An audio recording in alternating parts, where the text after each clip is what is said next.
Hey, dear restless mind, tonight, imagine the air thick with smoke and candlelight, a long wooden hall trembling under the thunder of drums, meat roasts on spits, dripping fat into the fire that hisses back in protest. The laughter of nobles echoes off beams blackened with years of feasts, and gold-gilt goblets clink against carved platters. You sit among them, perfumed with herbs and rose oil, jewels catching the firelight. You've survived the usual routines of politics and gossip. Who wore what, who whispered to whom, and whose cousin still owes dowry debts. Then, like a sudden storm breaking into your dream, the hall shudders not from music but from pounding at the doors. A sound no noble woman ever wishes to hear. The Viking raid crashing into your life like a stone hurled into still water. And just like that, the night of laughter turns into a night of screams. You'd probably never make it through a single medieval night, but don't worry, I'll guide you safely through. So before we go any further, if this quiet company helps, you can gently tap like and subscribe, but only if it feels right to your heart. And hey, I'd love to know where you're listening from. Maybe lying awake in New York or drifting in a quiet room in London. Drop your time and place below, so none of us feel alone tonight. Now, dim the lights, let your shoulders relax, and let's begin tonight's slow, strange journey. Together, here on Timeless Sleep. The first strike of an axe against oak sends splinters skittering like startled mice. Guards scramble, blades ring against shields, and the nobles' voices shriek louder than the crows waiting outside. You clutch your silk sleeves tighter, the fabric suddenly feeling less like luxury and more like shackles. Imagine it. One moment you're debating whether the roast boar was undercooked, and the next moment you're debating whether you'll live to see sunrise. Quite the downgrade in dinner conversation. The Vikings didn't arrive quietly. They rarely did. Their approach was like weather. You could sometimes predict it, but you couldn't stop it. By the time the longships sliced into your harbour, carved dragon heads gleaming, it was already too late. The men who surged inside weren't there for polite negotiations. They came with torches, axes, and that unnerving calm of people who know exactly what they want. Wealth, power, and people. Yes, people. Because to a Viking raider, a noblewoman wasn't just a person. You were currency. You were prestige. You were leverage. A portable chest of political gold wrapped in velvet and fear. The panic in the hall spreads like spilled wine. Noblemen scramble to grab swords they don't know how to hold, while servants dash for hidden exits that the women are rarely told about. A few of the older lords bark orders, trying to sound brave while secretly considering whether fainting might be a solid tactical retreat. And you? You're caught in the middle, staring at the thick smoke rising from torches, hearing the crunch of boots over the rushes, and feeling every heartbeat slam like a war drum inside your chest. If you thought medieval stress management involved herbal teas and journaling, think again. It usually meant praying you wouldn't be stuffed into a boat against your will. The Vikings knew the hierarchy of value. Silver cups were nice, horses were better, but you, noble blood, dressed in silks, with the right family name, were the jackpot. While common captives might be destined for backbreaking farm labour, your fate was trickier, wrapped in negotiation and long-term schemes. You weren't just taken, you were claimed, as though some conqueror had reached into the firelit hall, plucked you up like a rare jewel and said, "This piece will look excellent in my collection. Congratulations, you're now a limited edition bargaining chip, and imagine the fear in that instant. Your father, brother or husband cut down or dragged away. The men in your family might get the quick end of a sword, but you? Your nightmare only begins when the blade stops at your throat, and the hand grabs your arm instead. Survival suddenly becomes more terrifying than death. The logic of the invaders is cruel but effective.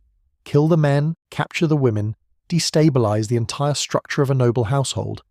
It's the medieval equivalent of flipping the chessboard, except now you're the pawn being pocketed. Outside, the scene is chaos. Villagers scream as flames lick thatched roofs, livestock scatter, and the night fills with the smell of burning grain. You're dragged through mud, silk soaking up filth until you look less like a noblewoman and more like laundry that lost an argument with a puddle. Jewellery is ripped from your wrists, shoes sucked away by muck, that perfume of roses you wore for the feast, replaced by the pungent perfume of smoke, sweat and terror. No medieval spa treatment here, unless you count the mud mask. One absurd thought might cross your mind in the middle of this horror. The hall was just cleaned yesterday. Typical, isn't it? Invaders always arrive right after someone scrubbed the floors, polished the goblets, and arranged the flower garlands. As if the Vikings checked a schedule and said, "Perfect timing, the place looks lovely." The longships wait at the shore, sleek and hungry, their carved dragon heads leering at you as if they know the joke you don't, that your life as you knew it is already over. The warriors shove you aboard, not roughly enough to waste their prize, but not gently enough to leave dignity intact. You're bundled with others, daughters of noble houses, wives of men who once boasted of their defences, sisters of knights who never returned from campaigns. Each face is a mirror of yours: shock, fury, helplessness, and the dawning realization that your fate has been rewritten without consent. The Vikings understood terror as theatre. The speed of their attacks, the suddenness of their withdrawals, it all left survivors telling stories that made them seem larger than life. And here you sit trembling on a ship's deck, the sea's salt spray stinging your cheeks, realizing you're no longer a guest at your own table, but a trophy at someone else's. The rowers chant, oars slapping in unison, and the coastline you once called home slides away into darkness. The irony isn't lost on you. Noble women were raised to believe they were anchors of dynasties, symbols of continuity. Yet here you are, reduced to cargo, and unlike a chest of silver, you breathe, you resist, you remember. That's the unsettling part for the raiders too, because while they may see you as currency, you carry stories, grudges, and knowledge of who you were before, and memory is heavier than gold.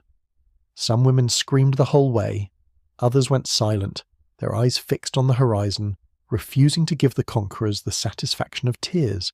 Some whispered prayers in Latin, others cursed in tongues the raiders didn't understand. A few, perhaps, clutched small tokens. A ring slipped into a palm, a scrap of embroidered cloth, anything that tied them to a world that had vanished in smoke only hours earlier. Imagine clutching a locket of hair while sitting among strangers who laughed at your sobs. That's not a bedtime story. It's a nightmare that stretched into weeks. And yet, amid this terror, strange details stick. The rhythmic creak of the ship, the way the raiders' cloaks smelled of wet wool and pine tar, the strange sight of their braids glittering with bronze beads. You notice, because noticing is survival. Each detail, each sound becomes a way to anchor yourself, to stay human in a moment designed to strip that away. History often smooths this part over. Chronicles brag about treasure plundered and towns razed, but rarely do they dwell on the moment you were dragged barefoot through mud, or the humiliation of realizing you were considered spoils of war. Yet these moments mattered. They were the beginning of new political webs, broken households, altered lineages. Whole dynasties shifted because a Viking ship carried away a noblewoman one night, while her hall burned behind her. And the cruelest joke, the feasting song from earlier in the night still lingers in your ears, twisted now into something sinister. What was once a melody of joy is now a ghost haunting the rhythm of the oars. The hall is gone, your family is scattered, and you're left clinging to the rails of a ship bound for a place you never wished to see. So you sit there, shoulders hunched, hair whipping into your face, trying not to choke on the salt spray. Every noblewoman captured in these raids lived through that same first night. A feast turned funeral, a hall turned prison, a life turned bargaining chip. That is the unspoken fate, the beginning of the long silence history, wrapped around them. The chains don't bite into your wrist yet, but their presence hovers like a threat you can almost feel brushing against your skin. You're not stupid. You know what you've become. No longer a daughter of dignity, no longer mistress of a hall filled with linen, beeswax candles, and carefully balanced accounts of who owes whose sheep. You are now an asset, an item in a ledger written in iron rather than ink. The Vikings may have left your body intact, but your status has been stripped and reforged into something brutal. You are ransom waiting to be weighed. The truth is that noble women weren't simply dragged off for amusement, though that was grimly possible. More often, you were worth more alive, paraded like a living coin purse that could be shaken in front of kings and bishops. That necklace you once wore to show your refinement? Forget the necklace. You are now the necklace, a glittering bauble to be hung around the neck of negotiation. Congratulations, you've just been promoted to accessory status. At least you'll never complain about not matching the drapes again. Picture it. You sit on damp planks in the belly of a ship, knees tucked to your chest while the raiders laugh above deck. You hear them boasting about your father's estate, your husband's treasury, the bishop's desperation. Their voices bounce between the sea spray and the creaking wood, as casual as if they were talking about trading pigs. And in a way they are, except the livestock in question walks upright, breathes Latin prayers, and once hosted feasts with venison stew. Here's a sobering thought. Vikings weren't just wild berserkers with axes, despite what every cheap fantasy show would have you believe. They were shrewd businessmen. They knew the market, and noblewomen were premium stock. Killing you outright would have been like throwing away a chest of silver. Instead, they preferred to ransom you back to your kin, watching desperate relatives cough up heaps of wealth to get you home. It wasn't just about profit. It was humiliation. A message carved into the very bones of politics. Your mighty family couldn't even protect its own women. Imagine the medieval equivalent of a viral scandal, except instead of bad press, it involved pillaged monasteries and relatives selling off farmland to buy your freedom. And yet, not every ransom went smoothly. Some families stalled, haggled, or, most painfully, hesitated. Imagine sitting there, learning secondhand that your brother is debating whether your return is worth the silver it would cost. That sting cuts deeper than chains. After all, when you've been raised on tales of honour, loyalty and bloodline, hearing that your release is being weighed against the price of 3 war horses and a couple of cows feels like discovering you're less valuable than dinner on hooves. The raiders, of course, milked this tension for all it was worth. They sometimes paraded their captives through markets, displaying them like rare falcons. Noble women became bargaining chips, but also advertisements. Your embroidered gown, even muddied and torn, still screamed status. Your pale hands, unused to farm work, marked you out as someone who hadn't lifted a scythe in her life, and the raiders made sure everyone noticed. Why? Because nothing lured bigger ransoms than the visible reminder of aristocratic fragility. It's like the medieval version of flaunting a luxury car, except the car cries and occasionally curses you in Old French. Let's pause to savour the absurdity for a moment. While you were raised to embody virtue, poise, and chastity, here you are, being mentally catalogued as an asset with fluctuating exchange rates. One Viking whispers, "She's worth 200 silver coins." Another snorts, "More like 150. Her kingdom can't even keep its walls upright." Congratulations, you've been downgraded like a medieval stock option. Wall Street has nothing on this. Still, there were moments of twisted dignity. In some cases, noble women negotiated their own ransoms, leveraging their wit, their reputation, or sheer force of will. You can picture yourself glaring across a smoky hall, chained but unbowed, spitting words in Latin or Frankish at men who half understood you but couldn't ignore the steel in your voice. And sometimes you won. Families that stalled were pressured, alliances shifted, priests begged congregations for coin. Your ransom wasn't just money, it was theatre, a stage where everyone revealed their priorities. But here's the darker undercurrent. Not every captive was ransomed. Some women were simply too valuable in other ways. Maybe your family was poor, or maybe your captor thought he could squeeze more power by keeping you. Imagine that moment when you realize no negotiation is coming, that the letter sent with trembling monks across stormy seas might never return, that your family weighed the scales and quietly chose politics over you.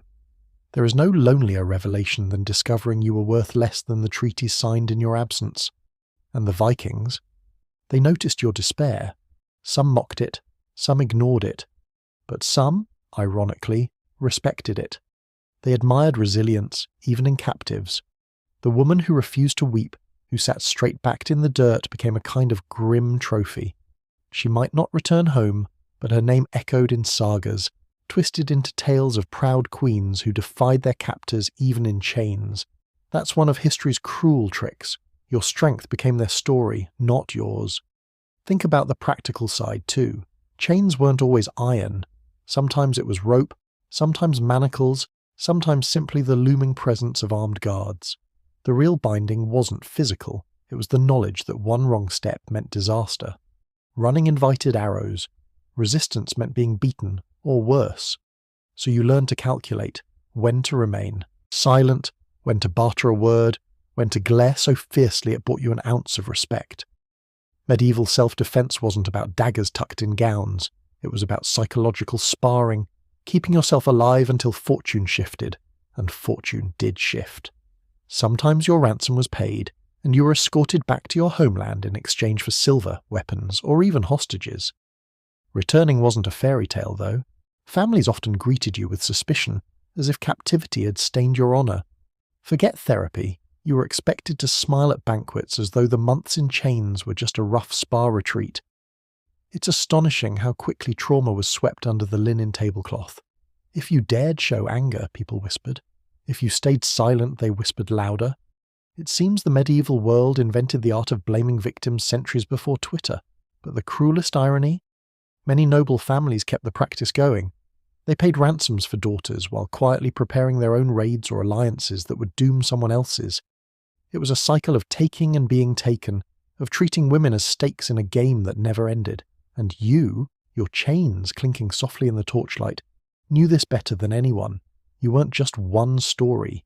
You were one verse in a long ballad of bargaining. Let's not forget the occasional absurdities, though. Records mention negotiations where noble women's relatives tried to lowball their captors, offering less than half the demanded silver. Imagine being in the room for that. We'll give you 10 cows and a goat. Meanwhile, you're sitting there thinking, excuse me? I'm at least worth a whole herd and a castle medieval bargaining at its finest, someone always trying to coupon clip a ransom deal. And all the while, you wait. Days stretch into weeks, weeks into months. The sound of chains becomes as familiar as birdsong. You measure time not by feasts or festivals, but by the creak of doors and the rustle of guards' cloaks. You learn to sleep sitting upright, to eat whatever is thrown in front of you, to count cracks in the wall. Your old world slips away until you can barely recall the feel of your hall's embroidered cushions. Now the only embroidery you know is the pattern of rope burns across your wrists, so when you think of noble women after Viking raids, don't just picture them as victims or treasures. Picture them as living contracts, weighed in silver, bartered across kingdoms, enduring the indignity of being reduced to figures in a ledger, and yet, still human, still burning with memory, still bargaining silently for the smallest scrap of survival. And as you sit there, chained but calculating, you realize this truth. You are not the feast your captors imagine. You're the famine they can't quite swallow, and though they weigh you like silver, you carry something heavier, the stubborn spark of someone who refuses to vanish, even in the ledgers of men who thought they owned you. The sea doesn't ask for permission before it takes you.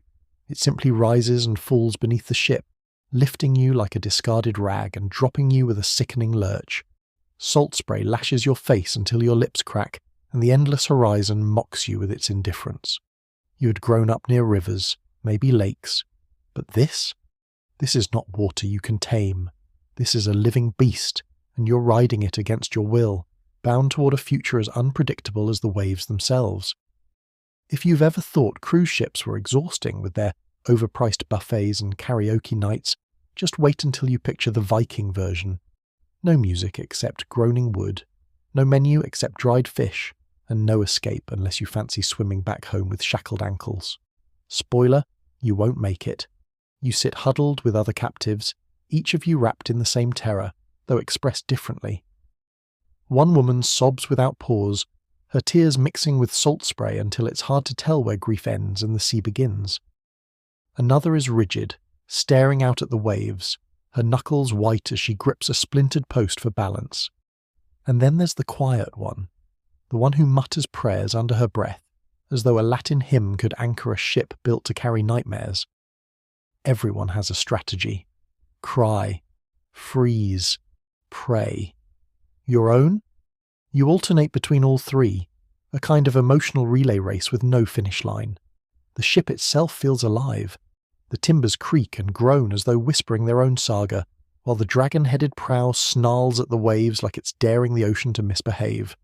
The oars dip in and out with ruthless precision, rowers chanting in guttural voices that rise and fall like storm winds. You notice how synchronized they are, as though each man's muscles were tuned to the same drumbeat. It's hypnotic, unsettling, and in its own twisted way, almost beautiful. like watching a machine centuries before machines existed. The Vikings don't hide their laughter. They mock the captives in their tongue, rough and rolling, spitting jokes you can't understand but feel anyway. Occasionally one of them tosses a glance your way, eyes narrowing as though measuring how much silver your frightened expression might fetch. You learn quickly to master your face. A blank stare becomes your armour, silence your shield, and yet even in your stillness you know they see the trembling pulse at your neck. Nothing escapes the eyes of men who spend their lives plundering. The voyage is not only terror, it's filth. The deck is slick with seawater and unmentionable refuse, the air thick with the stench of fish, sweat and wet wool. You were once surrounded by lavender-scented linens, beeswax candles and freshly scrubbed stone floors. Now you sleep pressed against rough planks, your hair tangled with salt, your gown stiff with grime. Medieval skincare routine? Salt, scrub courtesy of the North Sea, plus the added bonus of uninvited lice. Who needs a spa day when you've got this package? But as miserable as the physical ordeal is, the real torment lies in the silence between moments. The hours stretch, the horizon never shifts, and your thoughts circle like carrion birds. Where are you being taken? Will your family ransom you? What will become of you if they don't? You try to trace maps in your mind, recalling stories told by travelling monks or merchants. Perhaps you're bound for the cold fjords of Norway, or the bustling markets of Dublin, or some nameless outpost where the sea meets the unknown. The uncertainty is worse than the chains. At least chains are predictable. Some captives break under this weight. They plead for mercy, promising riches or secrets they don't possess. Others turn fierce, snarling like cornered animals, which only earns them laughter and an occasional cuff to the head. You, though, you hover between these extremes. You hold your tongue because you sense that words are currency, and like any good currency, it should be spent carefully. Instead, you observe. You note which raiders laugh too loudly, which ones glance away when confronted, which ones soften, just slightly, when passing food to a captive. You catalogue these details because survival, in this strange new world, is less about swords and more about reading the room. And then, one night, the sea itself joins the raid. A storm crashes over the ship, black clouds boiling above, lightning slicing the horizon into jagged shards. Rain slams into you like fists, and the deck tilts so violently you're certain the dragon-proud monster will capsize. The rowers strain, their muscles bulging as they fight the waves, while the captives scream or pray or vomit into the sea. You cling to a post, nails tearing against the wood, certain that death will swallow you before land ever does, and strangely, a part of you welcomes it. Better the sea than whatever fate waits on shore, but fate is cruelly stubborn, and the ship holds. You survive the storm, drenched and shaking, the salt of the sea indistinguishable from your tears. Morning comes with cruel clarity. The sun rises, casting gold across the water, and you realise the storm was just another test you weren't meant to pass or fail, merely endure. The raiders grin, shaking rain from their beards, as though the night's terror was no more significant than spilled ale. For them, storms are routine. For you, it was the closest you've come to freedom, and it slipped through your fingers like seawater. But voyages change people. Days blur into one another, and captivity reshapes you in ways subtle and sharp. You learn to balance on the swaying deck without stumbling. You train yourself to drink rancid water without gagging. You even catch yourself humming along with the rowers' chant one morning, not because you want to, but because rhythm is the only thing keeping you upright. It horrifies you, this creeping adaptation. It's as if the sea itself is teaching you to forget who you were, and yet small rebellions flicker. You share whispered words with other captives when guards aren't listening. You hold the gaze of a raider longer than expected, daring him to see you as more than a commodity. You carve invisible prayers into the wood beneath your fingers. These are not grand gestures, but they are yours. And in a world where ownership has been stripped away, even the smallest act of defiance feels like reclaiming your name. The coastline appears one morning, jagged and grey, rising like a promise and a threat. You've heard tales of these shores, fjords cutting into mountains, halls filled with furs and fire, markets bustling with languages you can't decipher. To the raiders, this is home. To you, it is exile. The oars quicken, the rowers grunt, and the dragon head at the prow seems to grin wider as the ship surges forward. You know the moment your life on this voyage ends won't be relief. It will be another kind of captivity, wrapped in stone walls instead of wooden planks. But for now, as the ship slides toward land, you cling to one thought. You survived the sea. You didn't leap into the waves, you didn't drown in despair, you didn't vanish in the storm. You endured. And in the strange arithmetic of conquest, endurance is its own form of rebellion. So you stand, legs trembling as the raiders bark orders and prepare to dock. Chains clink, ropes tighten, and the coastline grows clearer with every stroke of the oars. This chapter of your captivity closes, but another begins, one you can't yet see, one that will test you in ways the sea never could. And though the horizon has changed, the truth remains. You're no longer passenger, no longer noble, no longer free. You are cargo, but you are cargo that remembers, and memory, as you've learned, weighs heavier than any chain.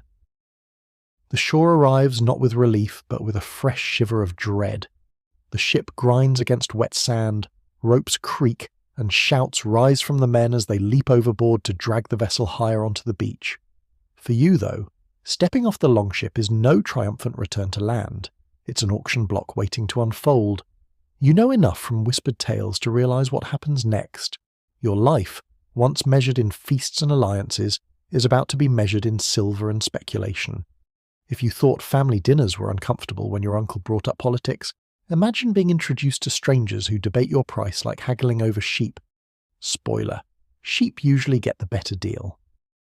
The captives are herded off in groups, stumbling through sand and mud, blinking in the harsh daylight. Some fall to their knees, kissing the ground, only to be dragged upright again by rough hands. Others resist, digging heels into the soil, but that only earns a sharp tug or the flat end of a spear pressing against their ribs. You keep your eyes low because pride is expensive and bruises are free. And yet, in your lowered gaze, you notice everything. The rough leather boots surrounding you, the jingling of coin purses, the way potential buyers crowd in like crows around a carcass. The market isn't always an open square with banners flapping in the wind. Sometimes it's a smoky hall where men lean over cups of ale, discussing which captive might serve best in which role. Sometimes it's a courtyard where women are displayed like horses, turned this way and that while the crowd murmurs. Sometimes it's more discreet, an exchange whispered in corners, a hostage traded for land, a marriage arrangement sealed with ale-soaked handshakes. Whatever the setting, the mood is the same. You're no longer a person, you're inventory. You hear the appraisals. This one's young, she'll bear children. That one has noble blood, fetches a ransom. The quiet one, good for service. You grit your teeth as though they're assessing cuts of meat, which in their eyes they are, and if you dare meet a buyer's stare, you're treated to a smirk or a nod, as though you'd just volunteered for the role they imagined for you. Imagine scrolling through an online shopping site, except you're the product, and the reviews are happening aloud while you stand there trying not to scream. Some of the captives, desperate for survival, play into the performance. They smile faintly, lower their lashes, speak in trembling voices. Others stiffen, shoulders squared, jaws clenched, daring anyone to see weakness. And then there are those who collapse altogether, sobbing until they can hardly breathe. Each reaction becomes part of the negotiation.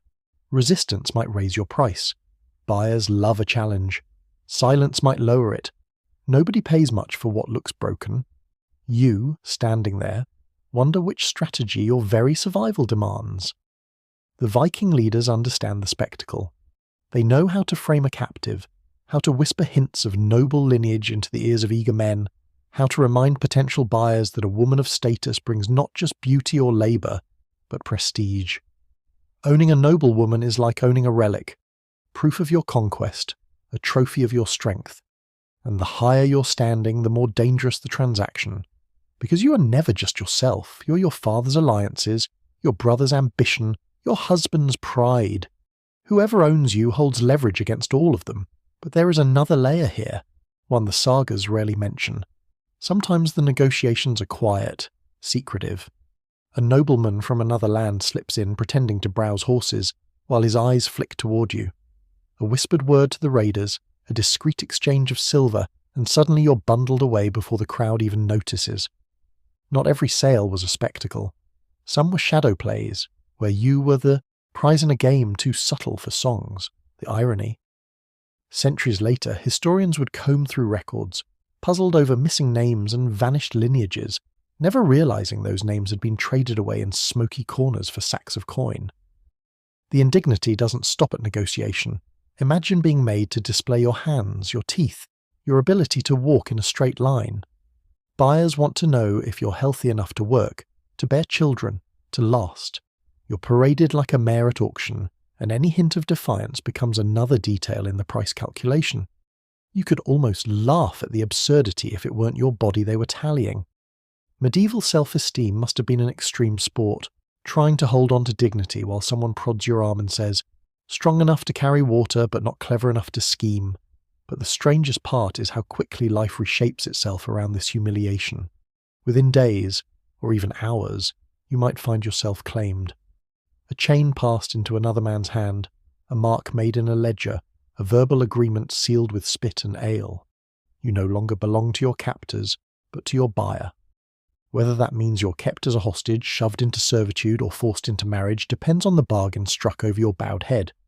For some, this meant a second chance at ransom. If your buyer was shrewd, he might hold on to you not as a servant but as an investment. You'd be hidden in his hall, fed enough to keep you alive while he sent letters demanding your family's coin. Every day you waited in that smoky chamber was a reminder that you were both priceless and expendable. A jewel no one wanted to lose but also no one wanted to overpay for. The medieval version of being stuck in someone's shopping cart waiting for checkout. Others weren't so fortunate. Some women were absorbed into households as slaves, their noble birth ignored in favour of their hands' ability to grind grain or scrub floors. The transformation was brutal, one night presiding over banquets, the next morning scrubbing soot while children mocked you for your accent. And yet, even in servitude there was danger in your status, because the mistress of the hall might see you not as a servant but as a threat, a rival with noble blood who could charm her husband or unsettle her household.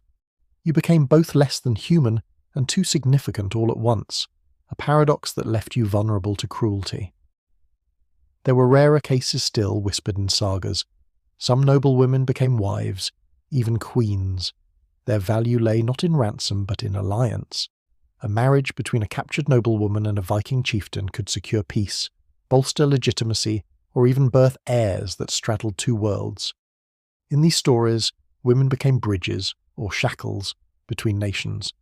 You might sit beside a hearth in a foreign land, cloaked in furs, outwardly honoured as a lady, inwardly burning with the knowledge that your crown was forged from chains, and through it all you wait. You wait for ransom, for rescue, for some twist of fortune to return what was stolen. You wait for whispers of your family, for news that someone remembers you, that your name is still spoken in your homeland. Because the greatest terror of the auction block isn't the chains, the bargaining, or the humiliation. It's the possibility that no one will come, that you'll vanish into someone else's ledger, your story erased, your name lost, your memory fading like smoke from a burnt hall.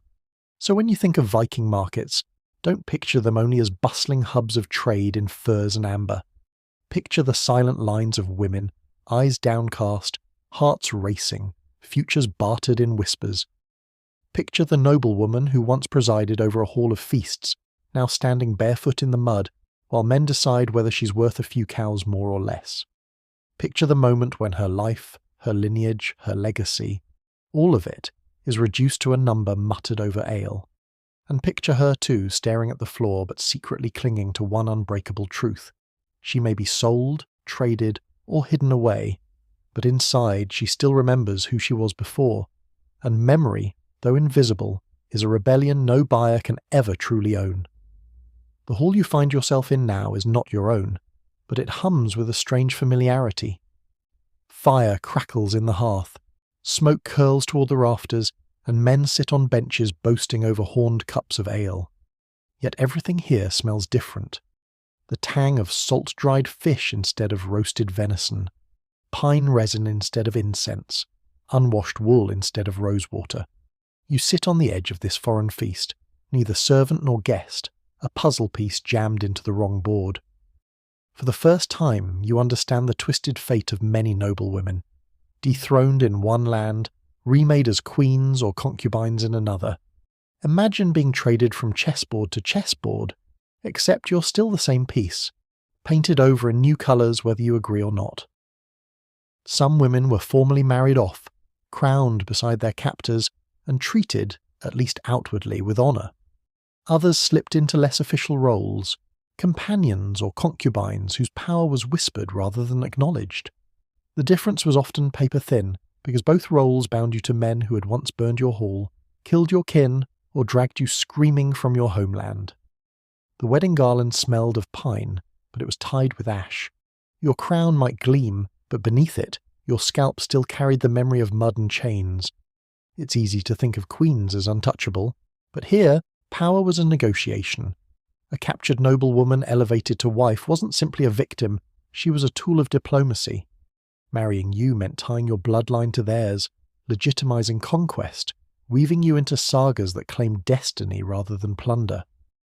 If the chronicles later bragged that a chieftain wed a lady of noble Frankish, Saxon, or Irish stock, it sounded far more civilized than "we dragged her home screaming."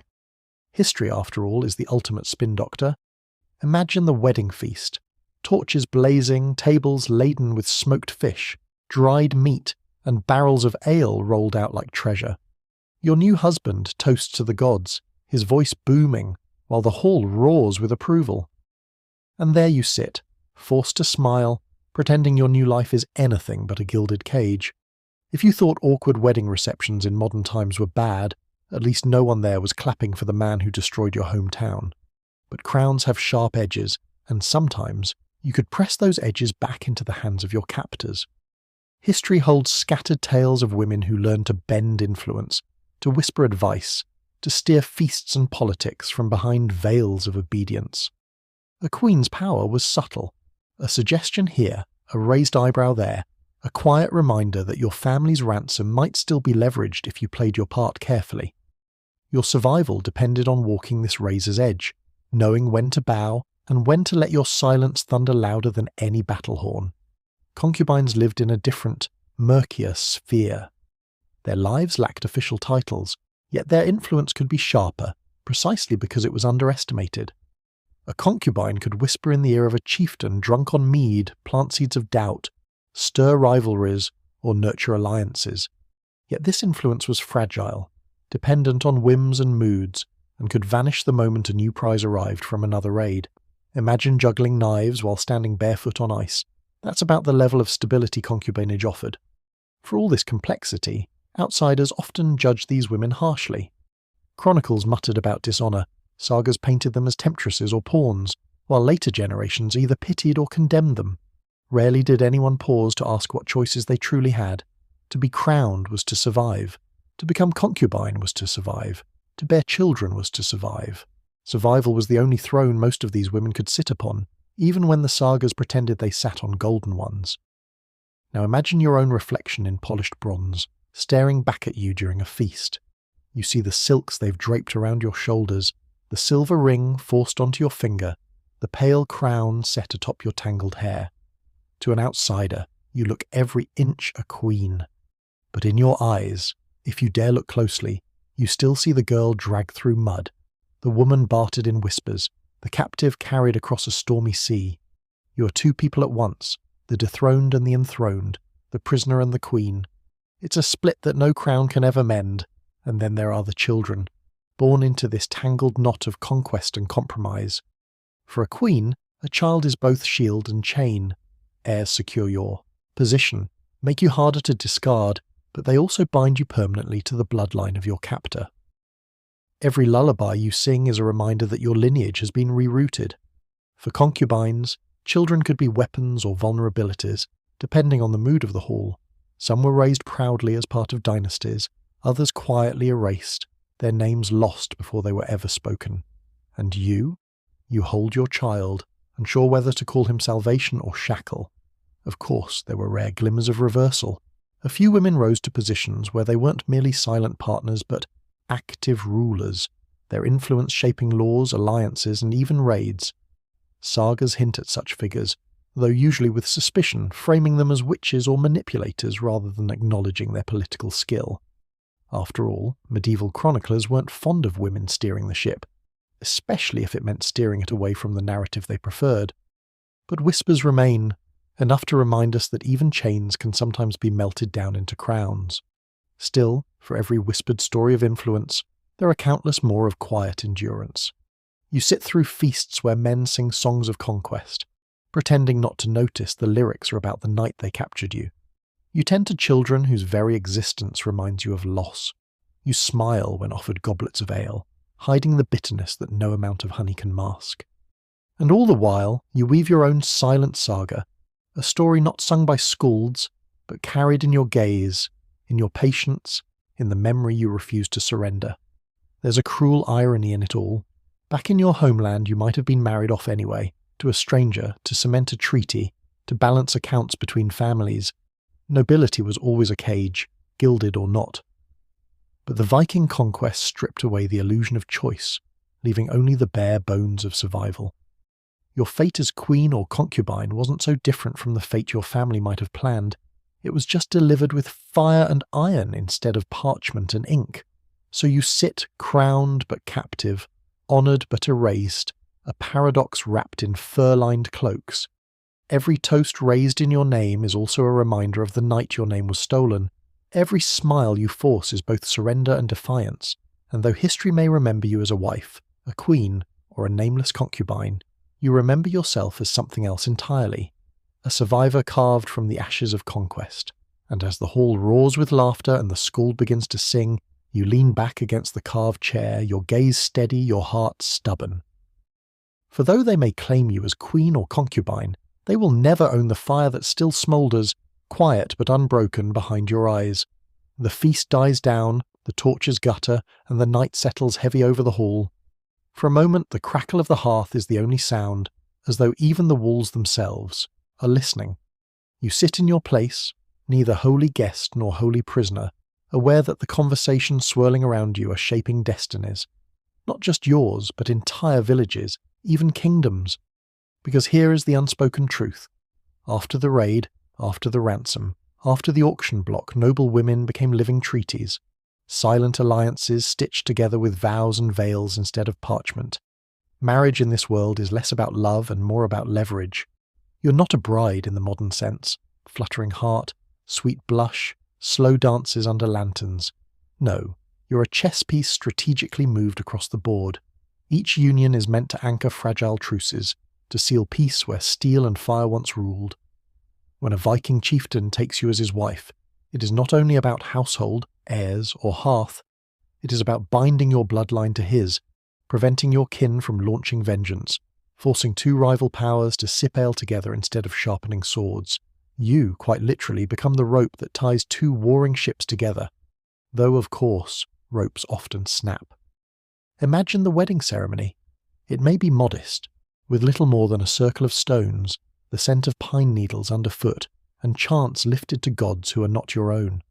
Or it may be grand, a hall brimming with roasted meat, silver goblets, and guests howling their approval. Either way, you stand at the centre, dressed in garments hastily altered to fit, hair braided in a style foreign to your people. The words spoken mean little to you. The languages twist and tangle in your ears, but you nod when prompted, smile when required, and seal the alliance with the faintest pressure of your lips against his. That kiss tastes of smoke, salt, and compromise. And here lies the cruel paradox. These marriages sometimes worked. History records unions where captives rose into positions of real influence, where their counsel shaped raids, treaties, and dynasties. Perhaps your captor-turned-husband realizes the value of your intelligence, or perhaps he admires the steel in your spine. Perhaps he simply finds peace in your silence. Whatever the reason, there are cases where women once dragged through mud became honoured consorts, even partners in rule. That doesn't erase the violence of how it began, but it complicates the tale, blurring lines between victimhood and power. But many alliances were fragile as reeds in the wind. Families promised not to raid again, then broke their vows the moment silver ran low. Brothers swore loyalty, then gathered spears in the dark. And you? You were trapped in the middle, your body and children used as proof of peace until war broke out anyway. Imagine the surreal horror of watching your new husband clash with your brother, both claiming they fought in your name. Meanwhile, you sit at the hearth, clutching your child, realizing you are both the prize and the battlefield. The daily life of these alliances was equally treacherous.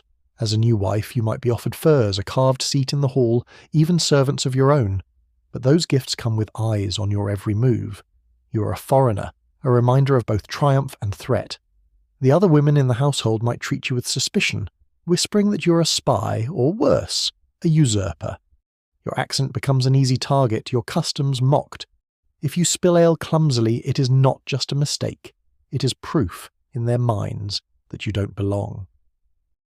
Welcome to the medieval in-laws experience. Suspicious glances, pointed silences, and the occasional poisoned cup. Sometimes, though, alliances blossomed into genuine bonds. Not love in the romantic sense. That was too rare, too fragile in a world built on conquest. But respect, perhaps. Partnership. You may find yourself at your husband's side during councils, whispering strategies, reminding him of the customs of your people, advising on how best to win trust. And when his warriors laugh, he listens. That moment, when a hall of men pauses because he values your voice, is intoxicating. It's also dangerous. Influence makes you a target. A single rumour could topple your place, paint you as a schemer, and undo everything you've carved out of chains. There are nights when the alliance feels almost real, when you share laughter over some trivial absurdity. A goose loose in the hall, a drunken warrior mistaking a candle for a goblet. You laugh, and for a heartbeat, you forget the mud, the chains, the burning hall, and then you remember. The laughter curdles, the smile freezes, and you remind yourself, this piece is built on ashes. It is your duty to remember, because forgetting feels like betrayal. But memory is heavy, and it weighs differently on different nights. Sometimes it crushes you, a tide of grief that leaves you gasping. Other nights, it fuels you, a fire that drives you to find purpose in the role you didn't choose. Because survival itself is a form of resistance. If you can thrive, even here, even now, you prove that your conquerors did not erase you. That is the quiet defiance of noble women in these silent alliances. They endured, and in enduring, they reshaped history. Let's not pretend all alliances were solemn. Some were downright ridiculous. Imagine being married off after a raid, only to discover your new peace-bringing husband snores like a thunderstorm, chews loudly at feasts, and insists that fermented shark meat is a delicacy. You may be the rope tying nations together, but you're also the woman stuck elbowing a man who smells perpetually of smoked herring. Medieval diplomacy came with drawbacks, and sometimes the absurdity turns darker. What if peace fails and raids return? Suddenly you are proof of betrayal, your very existence an awkward reminder that alliances don't hold. You may find yourself used again, this time as leverage in a new round of negotiations, or, worse, as justification for revenge. You become a perpetual pawn, shuttled between sides, your body and status a ledger entry no one bothers to erase. And yet, you endure. Because endurance, again, is your only weapon. What does it mean to live like this, always perched on the knife edge of diplomacy? It means speaking carefully, dressing carefully, even breathing carefully. Your smile can spark rumours, your frown can spark wars. You live inside the paradox, prized for your bloodline, yet distrusted for the same reason, honoured as a wife, yet remembered as a captive, elevated to queen, yet whispered about as a spoil. It is exhausting, this balancing act, and yet it becomes your daily rhythm. And here's the cruel irony. Your homeland may not welcome you back, even if you escape. They might see you as tainted, compromised, no longer fit for the halls you once presided over. So you stand straighter in this foreign hall, because the place that captured you may be the only place left to hold you. And so, noble women leaned into their roles, bending alliances like reeds, finding survival in the cracks of conquest. So tonight, as you picture the glow of the fire, the hush of a hall where men murmur treaties and drink to peace, remember the women at the centre of it all. Silent alliances forged in smoke and fear, carried not by ink on parchment, but by the shoulders of women who had no choice but to bear them. Queens remade from captives, concubines turned into bridges, mothers raising children who were both conqueror and conquered. Their silence was not absence, it was the binding thread of a fragile peace. And you, sitting by that foreign hearth, feel it in your bones. The world believes you are a rope. But you know the truth. You are steel, hidden beneath silk. And though you may bend, though you may fray, you will not snap. Not tonight, not tomorrow, not in any saga that dares remember your name. Morning comes with no ceremony. No choir of birds greets you. No fragrant herbs scattered on stone floors. No maidservants bustling with basins of water. Instead, a rough hand shakes your shoulder. The rasp of a foreign tongue snaps you awake, and you're shoved toward the tasks that now define your life. Servitude in foreign halls is not announced with chains or proclamations. It seeps into you slowly, like smoke staining a ceiling until the whole chamber darkens. You went to sleep a noblewoman. You wake up a tool. The hall itself is alive, full of groaning timbers and smells that cling to your hair no matter how hard you scrub. Fish drying near the hearth, hides curing in corners, dogs barking under tables, children running wild while warriors stumble around half drunk. The life of a captured noblewoman in such a place is strangely invisible. You're always present, always labouring, but rarely acknowledged. A hand shoves a bowl into yours and you serve. A voice barks a command and you fetch water from a stream. The same fingers that once graced embroidered linens now grow calluses from scrubbing soot off wooden bowls. There's no ceremony in this transformation. It happens with each ladle of stew, each armload of firewood.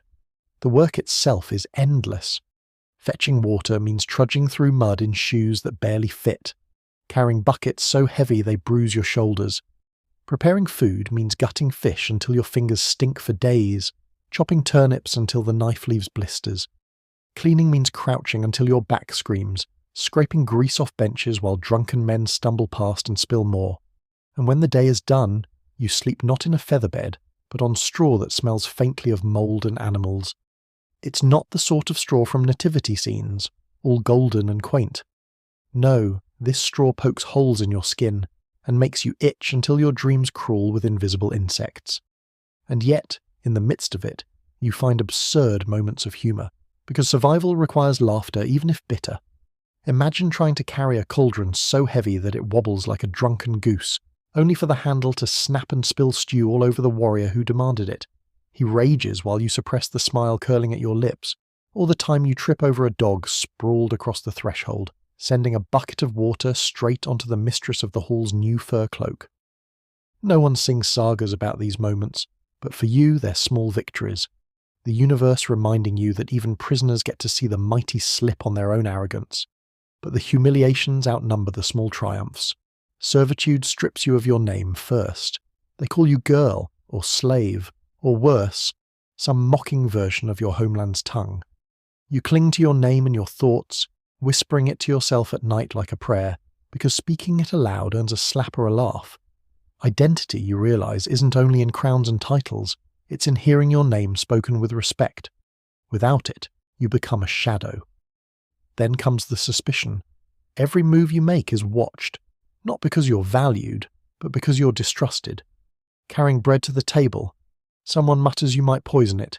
Tending to the hearth, someone sneers that you might start a fire. Even silence is dangerous, because it looks like scheming. The cruel paradox of servitude is that you are both invisible and hypervisible, a background figure scrutinized as though you could topple kingdoms with the tilt of a bowl. Honestly, it's the medieval equivalent of working in customer service, expected to do everything perfectly, blamed for everything that goes wrong. Other women in the household treat you with complex hostility. Some pity you, whispering a kind word when no one watches. Others see you as competition, snarling over scraps of power within the hall. The mistress of the house, the wife, if there is one, often regards you as a threat, her eyes sharp whenever her husband lingers too long near where you're working, and truthfully, she isn't wrong to be wary. Noble blood, even in chains, carries a dangerous allure. Men boast about taming you, about bedding someone once honoured in silks. To the mistress you're both less than her and too much at once, a rival and a disgrace packaged together. Children are perhaps the cruelest mirrors. They mock your accent, tug your hair, steal scraps from the bowls you carry. To them, you're entertainment, a walking reminder that their people triumphed over yours. And yet sometimes one of them lingers with wide eyes, asking quiet questions about where you come from. Those moments sting the most. because you realize you've become a story, even as you're still living it.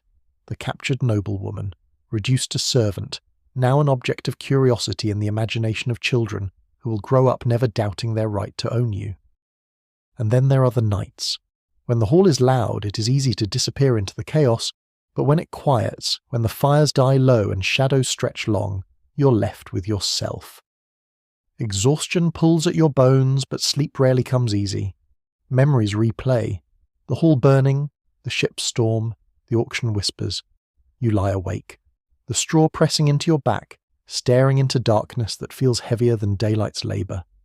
It is in these hours that servitude feels sharpest, because here you have no tasks to distract you, no bowls to scrub, no dogs to dodge, only the silence pressing in like chains. And yet, because history is always more complicated than neat tragedy, servitude sometimes became survival's disguise. You learn to eavesdrop while sweeping floors, catching fragments of conversation about raids, treaties, and disputes.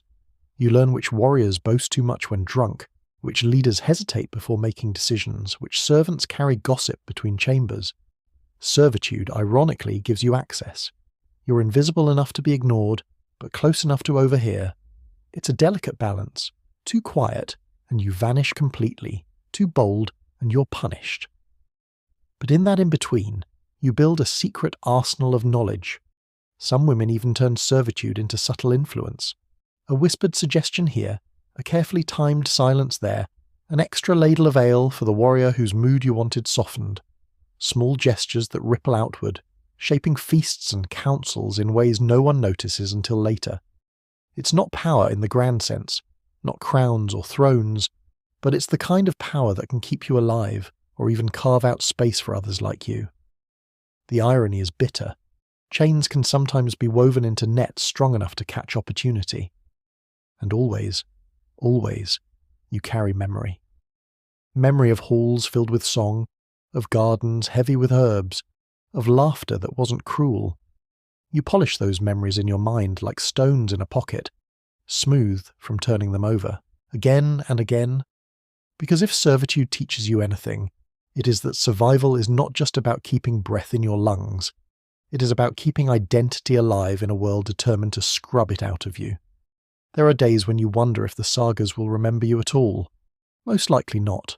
They'll sing of the warriors, of raids and plunder, of victories carved into stone.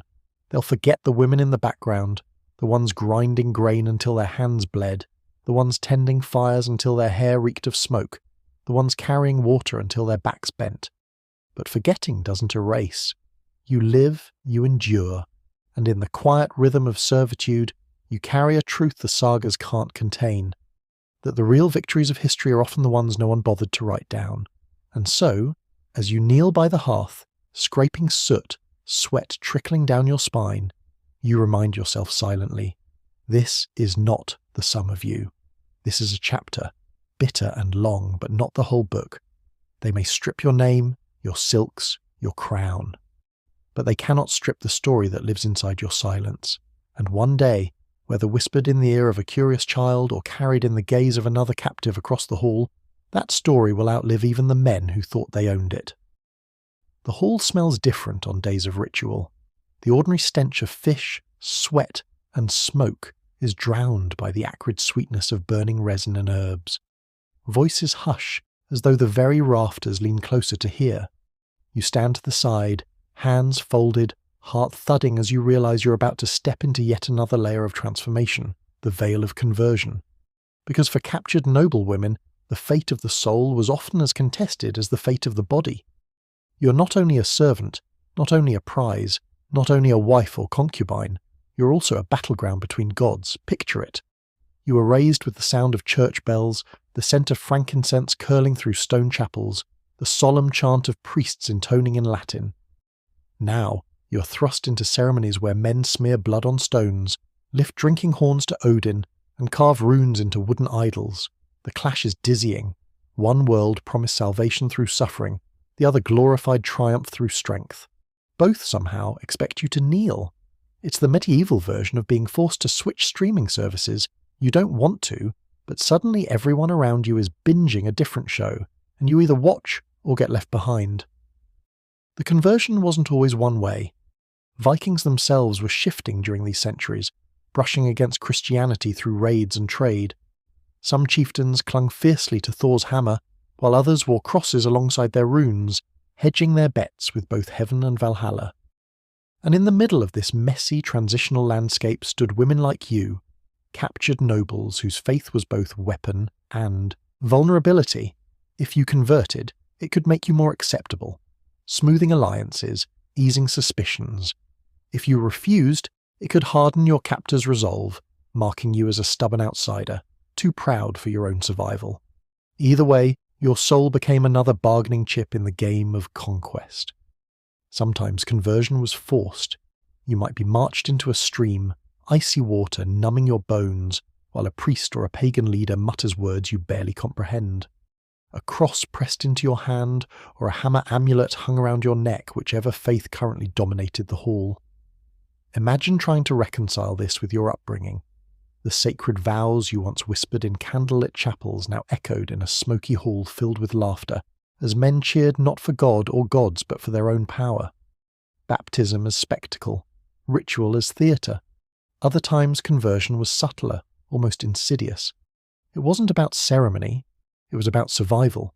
You find yourself bowing your head when others chant, mimicking their gestures, crossing yourself less openly. Not because you've lost your faith, but because you've learned the art of camouflage. You mumble words to Odin by day, then whisper prayers to the Virgin at night. A double faith stitched together by necessity, like wearing two cloaks at once, one to keep you warm, the other to keep you alive. If multitasking feels stressful today, imagine juggling eternal salvation with daily survival while stirring a cauldron of fish stew. But here's the twist. Faith could also be a form of rebellion. Some women clung fiercely to their religion, refusing to yield. Chronicles whisper of noble captives who sang hymns loudly in pagan halls, who taught children prayers in secret, who turned their very suffering into a testimony. These women became symbols, their stubborn devotion shaping how chroniclers remembered them centuries later. Were they saints, or simply stubborn? Perhaps both. After all, in a world where compliance meant safety, resistance could look like sanctity. And yet, just as often, women adapted, blending beliefs in ways that unsettled priests but felt natural to survival. A captured noblewoman might pray to Mary during childbirth but still tie a protective Thor's hammer charm above the cradle. She might light candles for saints but also toss offerings into sacred groves. Hybrid faiths blossomed in captivity, woven from fragments of two worlds. The irony? Centuries later, historians would argue endlessly about whether these women had truly converted, as though faith could ever be measured by paperwork. Meanwhile, you, in your smoky hall, are just trying to avoid being accused of heresy, while keeping both heaven and Valhalla on your side. The conversions weren't just personal, they were political. If you bore children, your faith shaped theirs. A Christian mother might press a cross into tiny hands, while her pagan husband draped them with amulets. Those children became living embodiments of compromise, heirs whose souls were as divided as their lineage. Imagine watching your son raised with one foot in Mass and the other in the mead hall, his prayers a jumbled mix of Latin and Norse. You wonder what God, or gods, make of such a child. Perhaps they argue over him in the heavens, the way men argue over him in feasting halls. And for you, the choice never feels simple. To abandon your faith entirely feels like betrayal of your kin, your ancestors, your past self. To cling to it too visibly feels like signing your death warrant. So you navigate the narrow path in between, a tightrope strung between altar and idol. Some nights you kneel and cross yourself, whispering familiar prayers with tears in your eyes. Other nights you join in the chants to Thor, your voice trembling but rising anyway. You do what captives have always done, adapt outwardly, endure inwardly, survive silently. Let's not ignore the absurdity here, though. Rituals that felt sacred in your homeland now sometimes appear ridiculous in foreign eyes. You recall priests solemnly debating the nature of Christ at home. Here, men bicker over whether a goat sacrifice should be roasted or boiled. Or the time a drunken warrior decided to bless his ale horn by dunking it into a sacred stream, only to trip and fall face first into the water. Even in the gravity of conversion, comedy slips in because humans, no matter the god, are perpetually clumsy. Yet the absurd doesn't erase the ache. Imagine standing in a circle, hearing the name of Odin chanted, knowing your own god's name is being silenced. Imagine the weight of a hammer amulet pressed into your palm, its edges biting your skin as though daring you to protest. Imagine children laughing as they mimic pagan dances, forgetting the hymns you once sang to them in whispers. Faith slips away not in thunderclaps but in small details. A prayer you no longer remember, a gesture you mimic without thought, a festival you attend because refusal is too dangerous. That is the true veil of conversion. Not dramatic ceremonies, but the slow erosion of the self beneath the pressure to belong. And yet, in quiet corners, you resist. You scratch tiny crosses into the wood of your sleeping bench. You hum hymns softly while grinding grain, your voice buried in the scrape of the stone. You teach a servant child the Lord's Prayer, even if she repeats it back with words mangled by her accent. These are not grand rebellions, but they are your rebellion. Faith, after all, does not need cathedrals. It needs only memory. So when chroniclers later wrote of conversions, of noble women baptized or paganized, of alliances sealed with faith, they missed the heart of it. They saw only outcomes, not the daily struggle. They counted only the ceremonies, not the silent prayers whispered into straw at night. But you know the truth. Conversion was never about one god winning over another. It was about survival, identity, and the stubborn human refusal to let anyone own your soul. And as you stand in the smoky hall, chants rising, smoke stinging your eyes, you lift your gaze. They think the veil has fallen, that you've become what they wanted. But behind your eyes, you carry both worlds still. You're not simply converted, you're complicated, contradictory, and alive. And in the end, that is the truest act of faith. To endure, to adapt, and to refuse to vanish, even when gods themselves are watching.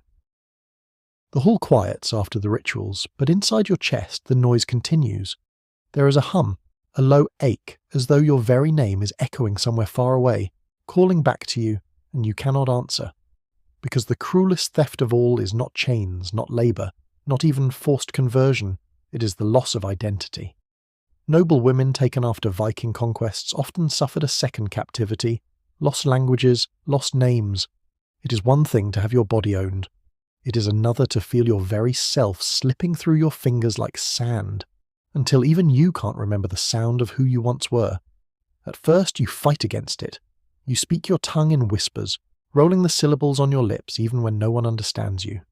You remember the cadence of Latin prayers, the soft diphthongs of Frankish or Saxon or Irish, the way your mother once called you to supper across a courtyard.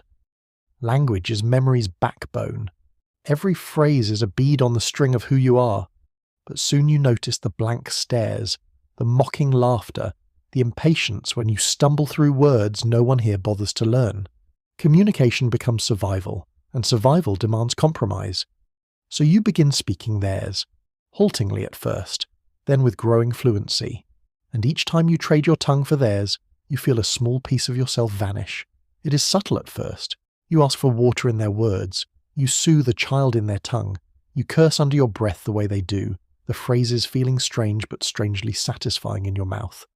And then one night, half dreaming, you murmur your prayers not in Latin but in their rolling syllables, and the shock wakes you like a slap. The veil of language has fallen without your noticing. Your gods, your kin, your very memories, translated, shifted, altered. You wonder, if your soul is prayed for in the wrong language, does heaven still hear it? Names follow the same slow erosion. You had a name once, long and weighty, tied to lineage and honour. It was written on charters, spoken in feasts, carved into your family's chapel walls. Now it is butchered, reshaped, mocked. They call you by a shortened version, or a nickname drawn from your appearance, or a crude word that makes the warriors laugh. You protest at first. My name is... But the sound dies when they roll their eyes, when laughter drowns you, when a hand cuffs your ear for your defiance. Soon you answer to whatever they call you, and in that moment you realize the terrifying truth. A name is only alive if others speak it. If your real name goes unsaid long enough, it begins to wither. Imagine the dread of forgetting.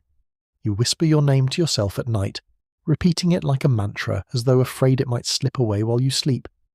Sometimes you write it in the dirt with your finger, then swipe it away before anyone notices. The sight of those letters, even crooked and fleeting, steadies you. But then comes the day when you hesitate before writing. Was the third letter curved or straight? Was the ending long or clipped? You stare at the marks, panicked, because the erosion has reached even your memory.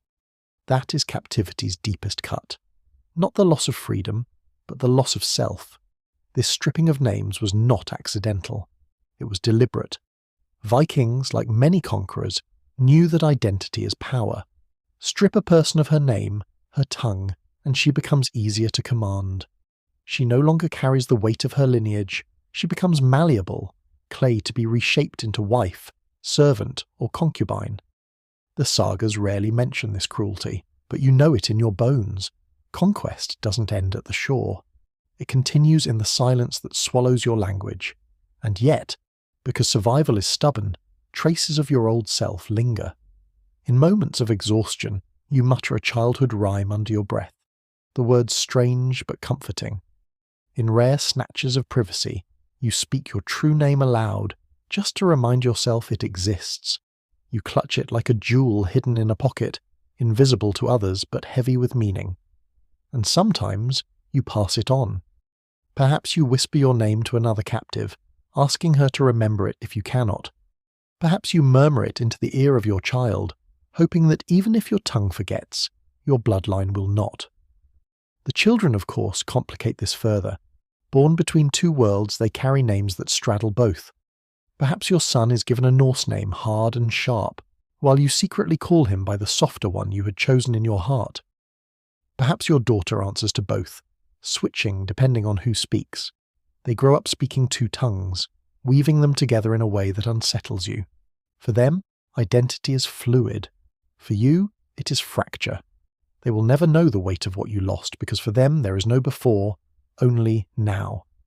And here lies the cruel comedy. While you suffer the loss of your name, the raiders wear theirs like banners. They carve runes into wood, etch them into stone, chant them in feasts. Their names are shouted, sung, immortalized. Yours fades into silence, theirs echoes for centuries. If irony had a taste, it would be salt water and ash. But sometimes, just sometimes, memory fights back. Archaeologists digging centuries later find burial sites where women's grave goods include objects from faraway homelands, a brooch in Frankish style, a comb carved with Irish patterns, a crucifix tucked under pagan amulets. These are echoes of the lost names, silent proofs that women carried pieces of themselves to the grave. Perhaps you too will leave such a trace, a fragment of embroidery, a whispered hymn, a child who remembers your true name even when others do not. History may silence, but it cannot fully erase. Still, the daily reality is brutal. You wake each morning to voices calling you by a name that is not yours.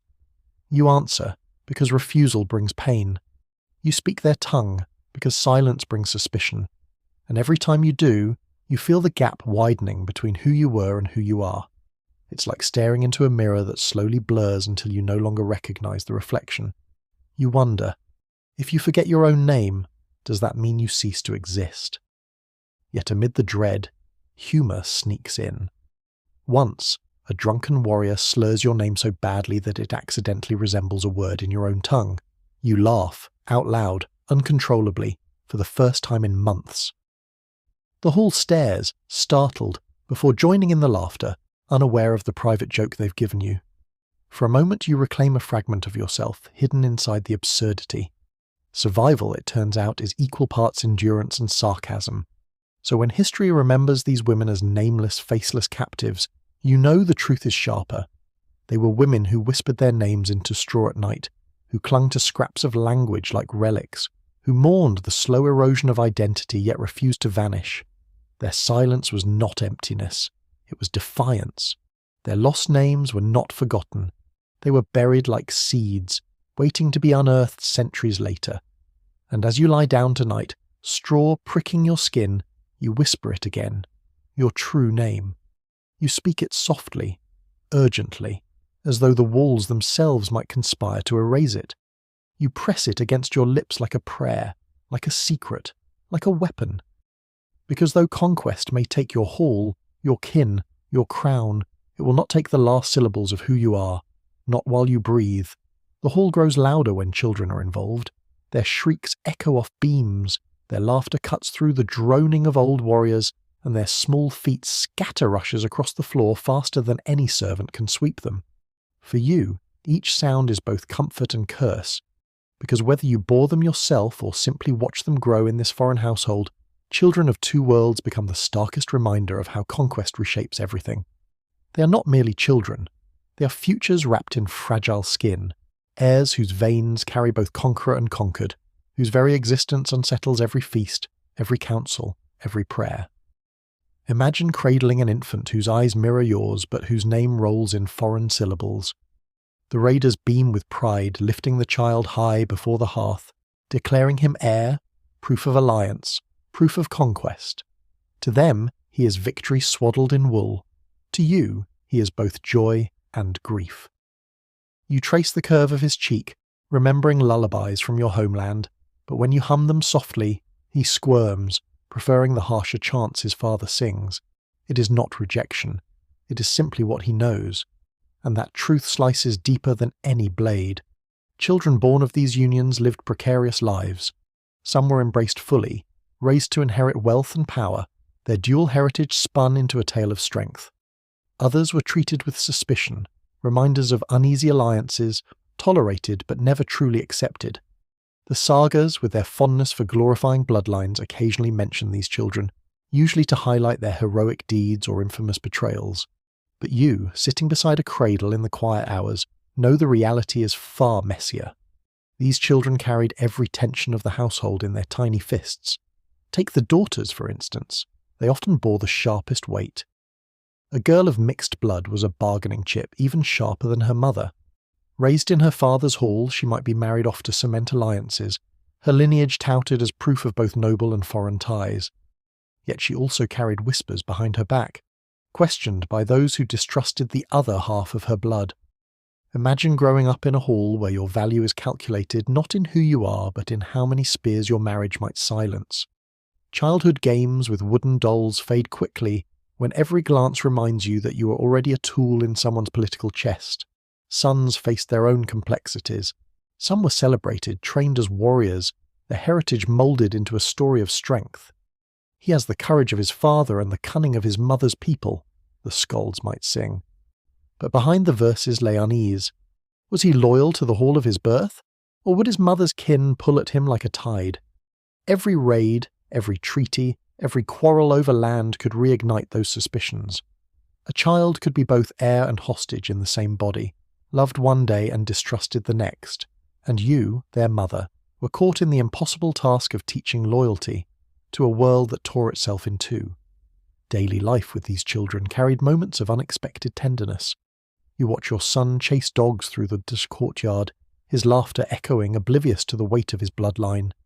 You braid your daughter's hair, weaving in beads carved with runes, even as you whisper old stories in your own tongue. Children, after all, are children. They cry for sweets, sulk over chores, laugh at silly faces, and in those moments you almost forget the politics that surround them. But only almost, because every time someone calls your daughter by her Norse name, every time your son is praised for wielding a sword instead of reciting a prayer, you feel the fracture widening. And yet, there is resilience here.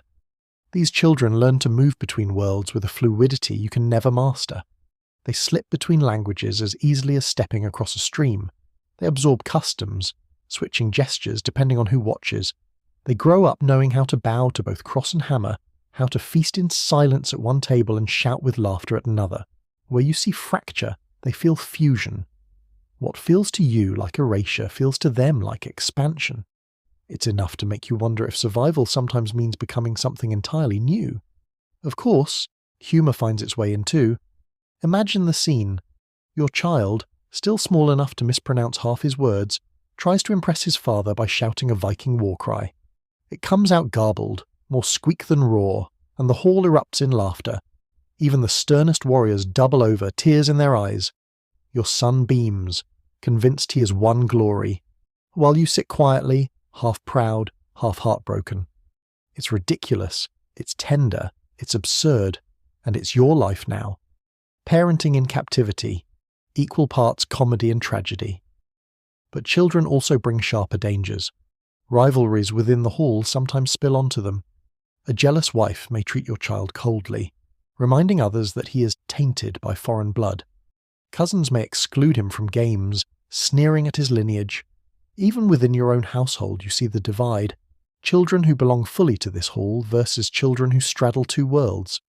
You can protect them from bruises and hunger, but not from whispers, and those whispers linger longer than any wound. There were also moments when children became weapons of politics. Imagine a chieftain boasting about his son born of a noble captive. Proof that his conquest wasn't just plunder, but destiny. That child, raised to rule, became a symbol, his very existence woven into sagas to justify raids and conquests.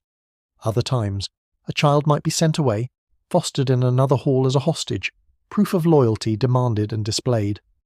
You watch your child ride away, tiny hands clutching reins, knowing he's both protected and imprisoned by the same gesture.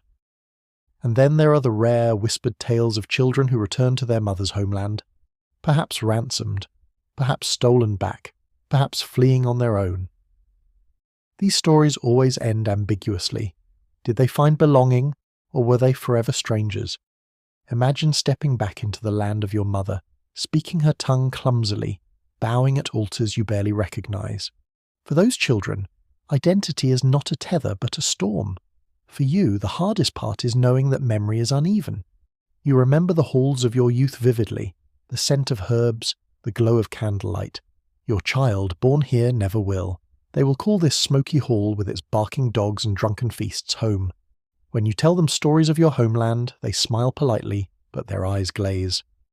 To them, your memories are fairy tales. To you, they are lifelines. That gap is perhaps the cruelest legacy of conquest. The distance between a mother's grief and a child's indifference. Still, you endure. You teach your children what you can, slipping fragments of your language into their lullabies, telling stories at night that no one else will hear. You pass them your name, even if they never use it, even if they prefer the ones their father gives. You give them pieces of yourself, hoping some fragment survives, even if transformed. Because if conquest is about erasure, then motherhood becomes resistance. Every story told, every lullaby hummed, every memory whispered is a rebellion disguised as tenderness. So when history remembers the children of two worlds, don't just picture heirs straddling thrones or names carved into sagas. Picture the small, ordinary moments, a mother braiding hair, a child laughing at a mispronounced prayer, a lullaby sung in a tongue no one else remembers. Picture the fracture and the fusion, the grief and the joy, the silence and the resilience. Because in those children, conquest is both wound and healing, both theft and creation. And as you watch them grow, half yours, half theirs, you realize something quietly profound. These children are not only the legacy of violence, they are also the proof that even in the ashes of conquest, life insists on continuing. And though their paths may never lead back to the halls you once called home, they carry within them fragments of that world, even if they don't recognize it. They are the stubborn continuation of memory written not in sagas, not in chronicles, but in blood. Nights in the foreign hall are long, and silence is never truly silent. The logs crackle in the hearth, warriors snore like collapsing barns, dogs stir and scratch, and outside the wind rattles the shutters as if it wants to come in and join the chaos. You lie awake, staring at the smoke-dark beams above, knowing that in a place where your name is gone, your tongue is mocked, and your body is claimed. The only battlefield left is invisible. Resistance here does not wear armor or swing a sword. Resistance is whispers, glances, gestures so small they vanish if you blink. Yet they matter. They matter because they remind you that while they own your labor, they do not own your will. You learn quickly that defiance must be careful. Loud resistance is punished, swiftly, brutally. But quiet resistance, that can slip through the cracks, like smoke escaping through a roof. You refuse to smile when ordered, your face blank as a wall. You linger just long enough in your chores to inconvenience them, never enough to draw a blow. You hide scraps of food for other captives, passing a crust of bread under the table as though it were contraband treasure. To anyone watching, it looks like nothing. To you, it is survival's secret currency. Other women do the same. You exchange glances across the hall, silent messages threaded in your eyes. A raised brow means wait. A twitch of the mouth means not now. Entire conversations unfold in this code of defiance. It becomes a shared language, one the raiders never bother to learn because they don't believe women's silence could possibly carry meaning. That arrogance is your advantage. They believe silence equals obedience. You know silence hums louder than any horn. Sometimes resistance is simply refusing to forget. You whisper prayers in your own tongue, even when you're mocked for it. You teach a child a song from your homeland, disguising it as a lullaby. You carve tiny crosses into wooden beams where no one notices. Each act is a rebellion against erasure, a way of telling yourself, I still exist. I still remember. You may not win battles, but you refuse to vanish. But there are moments when whispers become sharper. A Viking mistress might snap at you, and instead of bowing your head, you meet her eyes. The hall falls silent for half a breath, waiting for the strike. Sometimes it comes, sometimes it doesn't. Either way, you win something. Because in that instant, you remind everyone that you're not entirely broken. And if one woman can stare back, others can too. That is the strange power of defiance. It multiplies in silence. Rumours grow around such acts. One day, a warrior swears you spat in his mead before handing it over. Another mutters you whispered curses while grinding grain. These stories spread like smoke, impossible to prove, impossible to erase. Soon the hall begins to look at you differently, half fear, half respect. Perhaps you're dangerous. Perhaps your silence hides more than obedience. It is terrifying and empowering in equal measure, because in a place where your hands are bound, even suspicion can be weaponized. And yes, sometimes defiance is laughter. Bitter, absurd laughter that erupts at the wrong time. Once a drunken warrior stumbles, his horn of ale splashing down his tunic, and you laugh aloud before you can stop yourself. The hall turns, shocked. For a heartbeat you think punishment will fall. Instead, others roar with laughter too, slapping the warrior's back, mocking him. Your laugh is swallowed into theirs, disguised. But you know it was yours first. It was your blade, hidden in mirth. There are darker acts as well, tiny sabotage no one can trace. You place damp wood in the fire so it smokes instead of burning bright. You loosen a strap on a horse's harness so it slows just enough during a raid. You spill a little grain in storage, knowing vermin will find it. Each act is dangerous. Each could mean death if discovered. But each is also proof. Even here, even now, you're not powerless. Power is not always swords. Sometimes it's smoke in the hearth and vermin in the grain. Other captives learn from you and you from them. Together you form invisible networks, trading knowledge, trading warnings. A whispered word, don't go near the river today, the mistress is angry. A subtle signal, the chieftain is drunk, avoid his path. These are not grand conspiracies, they are survival strategies. But they also breed something dangerous, solidarity. And solidarity is the spark every conqueror fears most. Of course, the risk is constant. You have seen what happens to those caught in defiance, a woman beaten for speaking too loudly, another starved for refusing to work. Sometimes the punishments are quieter, crueler, privileges revoked, children taken away, isolation imposed. Fear stalks you like a shadow, whispering, don't. Stay silent. But you know the truth.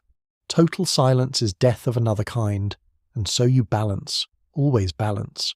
Just enough resistance to remind yourself you are alive, never so much that you vanish for it.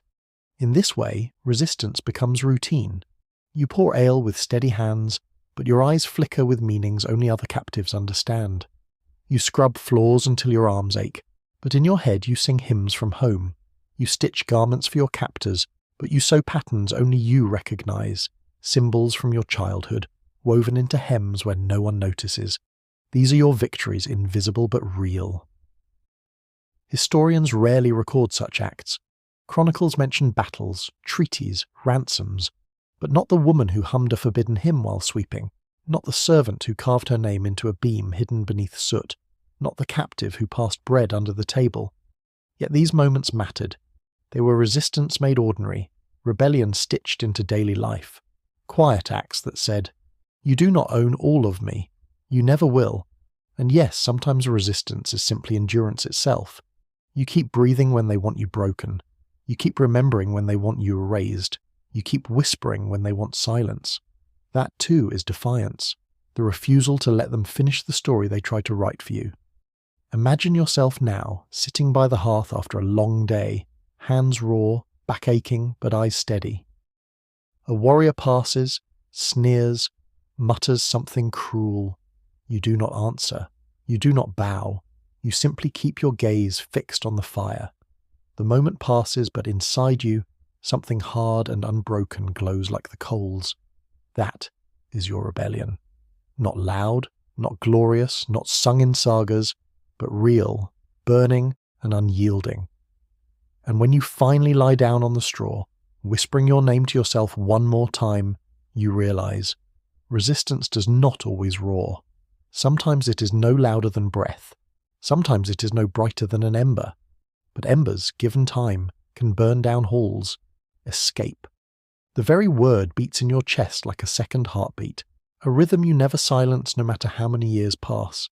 To live in captivity is to live with escape always on the edge of thought, like a flame flickering at the corner of your vision. Most never attempt it. Fear, chains, and watchful eyes make sure of that, but some do. And those rare attempts, whether they end in vanishing freedom or brutal punishment, become whispered legends, escapes and vanishings, the secret chapters no skald sang but every captive dreamed about. The idea begins in small moments. You notice a loose hinge on the gate, or a guard who drinks more than he should at feasts. You see how the dogs grow lazy when fed too much, or how the river runs fast enough to carry someone beyond the reeds, tiny observations gathered like pebbles in your mind, until suddenly they pile into a plan. A desperate plan, yes, but desperation is the air you breathe. For some women, escape came in the chaos of raids. Imagine a hall under attack, flames licking the rafters, men clashing with swords. Smoke fills the air, screams drown the night, and in the chaos you slip away. Not toward rescue, you know better than to believe in that, but toward the forest, the fields, anywhere that is not here. You run barefoot, dress torn, lungs burning, guided only by moonlight and the stubborn refusal to be dragged back. Most who tried such flights were hunted, dragged down by dogs or arrows. But a few made it.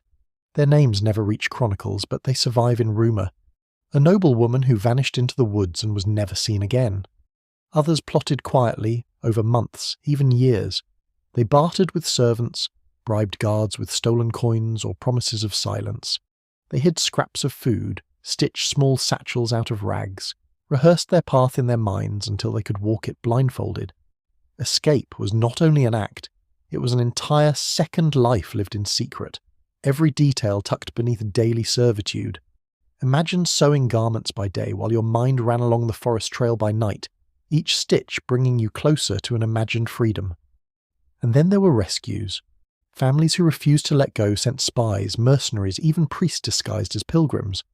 A ransom refused might turn into a raid instead. Some women were smuggled out under cover of trade, hidden in carts of wool or barrels of fish. Picture it. You crouch in darkness, the stench of herring choking you, while wheels rattle over rough roads. Every bump is both torture and triumph. You are moving, leaving, risking everything for the hope of home. But home was rarely what you remembered. Even if you succeeded, if by miracle or cunning you returned, the world was not waiting with open arms. Too often, escaped women were treated with suspicion. Had you been tainted? Had you borne children? Had you converted? Your courage became shadowed by shame. Families might welcome you with forced smiles while whispering doubts behind closed doors. Imagine the cruelty of surviving escape only to find yourself a stranger in your own land. The vanishings were different. Some women were simply never seen again, and the mystery itself became legend.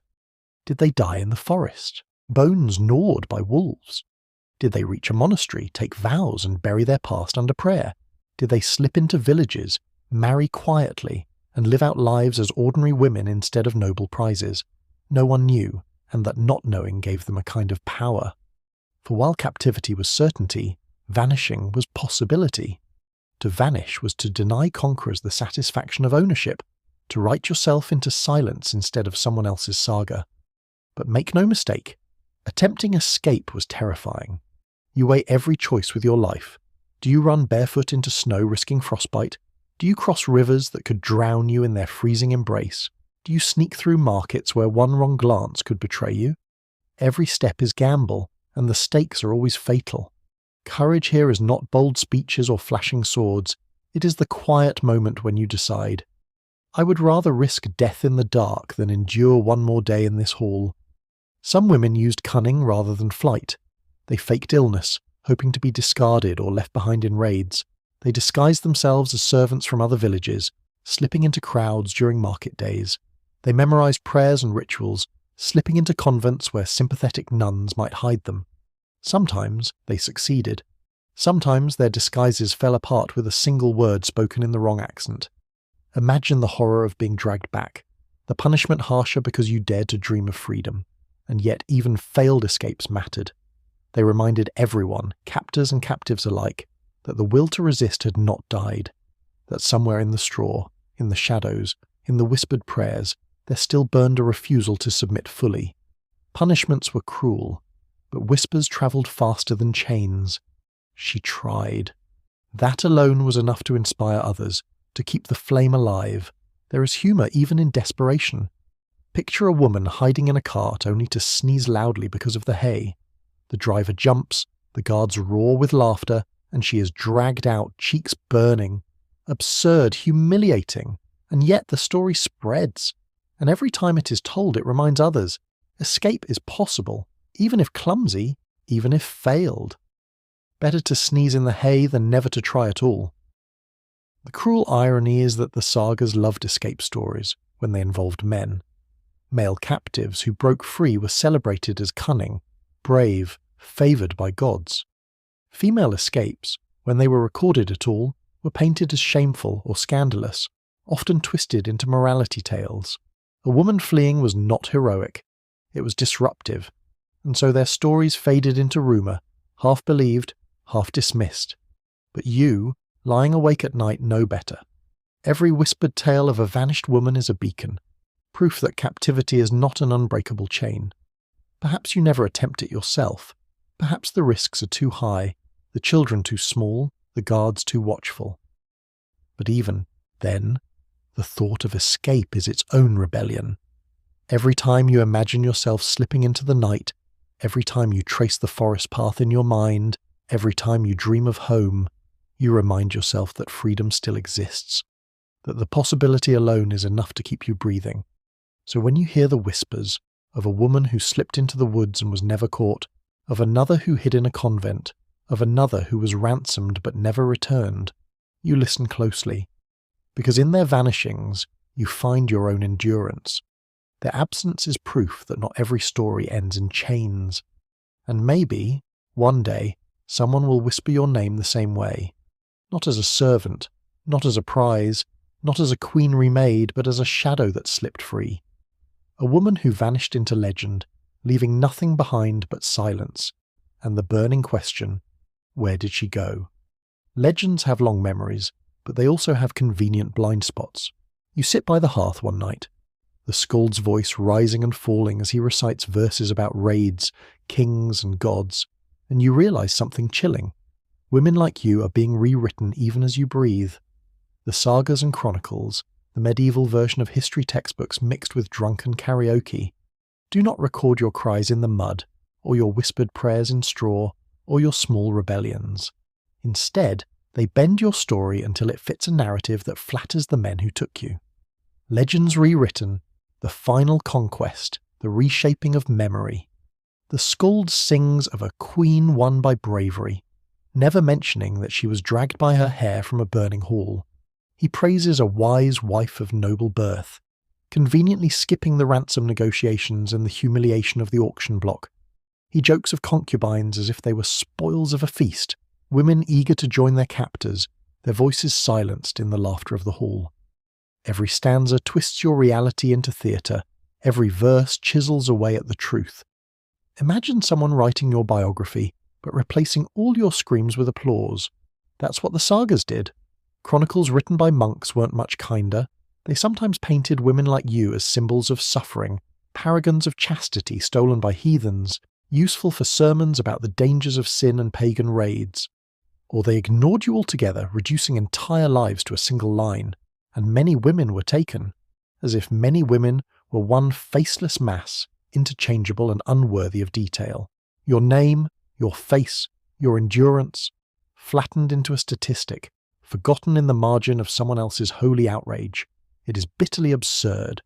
You could survive chains, storms, forced marriage, servitude, motherhood in captivity, and yet the thing history most often remembered about you was how well your story could be spun to suit someone else's agenda. A Viking chieftain needed legitimacy. You became the honoured bride a monk needed to terrify villagers into repentance. You became the tragic captive a skald needed a bawdy laugh. You became the willing concubine truth was never the point. Memory was another battlefield, and you were a prize to be shaped, just as much as when they first dragged you from your hall. And yet, legends couldn't erase everything. Some truth slipped through the cracks, even in their twisted form. A saga that boasts of a king's noble bride still hints at her foreign blood, a ghost of the night she was stolen. A chronicle that laments many women taken still admits the sheer scale of suffering. Even silence leaves echoes. You, sitting by the fire listening to the skald, recognize the fragments. They can dress it up in rhyme and metre, but you hear the scream beneath the verse. There's a cruel comedy here too. Imagine sitting in the hall while a skald recites a saga about the noble bride from the western lands, realizing with horror and dark amusement that he is singing about you. But he gets details wrong, your homeland misnamed, your lineage mangled, your role inflated. The warriors cheer, slapping the tables while you sit silent, biting your tongue to keep from laughing at the absurdity. Noble bride? You still have scars from the ropes that dragged you to that so-called wedding. Medieval spin doctors would have made excellent social media managers. Some women tried to reclaim their stories, quietly correcting details when children asked questions, whispering truths in kitchens and weaving them into songs disguised as lullabies. These were counter-legends, hidden histories passed down in private, never meant for skalds or chroniclers. A daughter learns that her mother was not gifted to a chieftain but taken in fire. A son learns that his mother once had another name, erased in the sagas. These fragments survived like embers in ashes, glowing faintly even when the official stories tried to smother them. But most of the time, you endured the slow suffocation of being misremembered. It's a strange kind of death, to live long enough to hear yourself turned into fiction. To know that even if you escape, even if you endure, even if you die with courage, the story will not belong to you. It will belong to the men who tell it. And centuries later, strangers will read those sagas and think they know your life.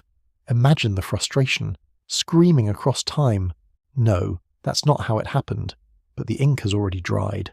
And yet, you find humour in this too, because sometimes the exaggerations are laughably absurd. A saga might claim you fell in love instantly with your captor, swooning at the sight of his braided beard. You roll your eyes, remembering the lice crawling in it.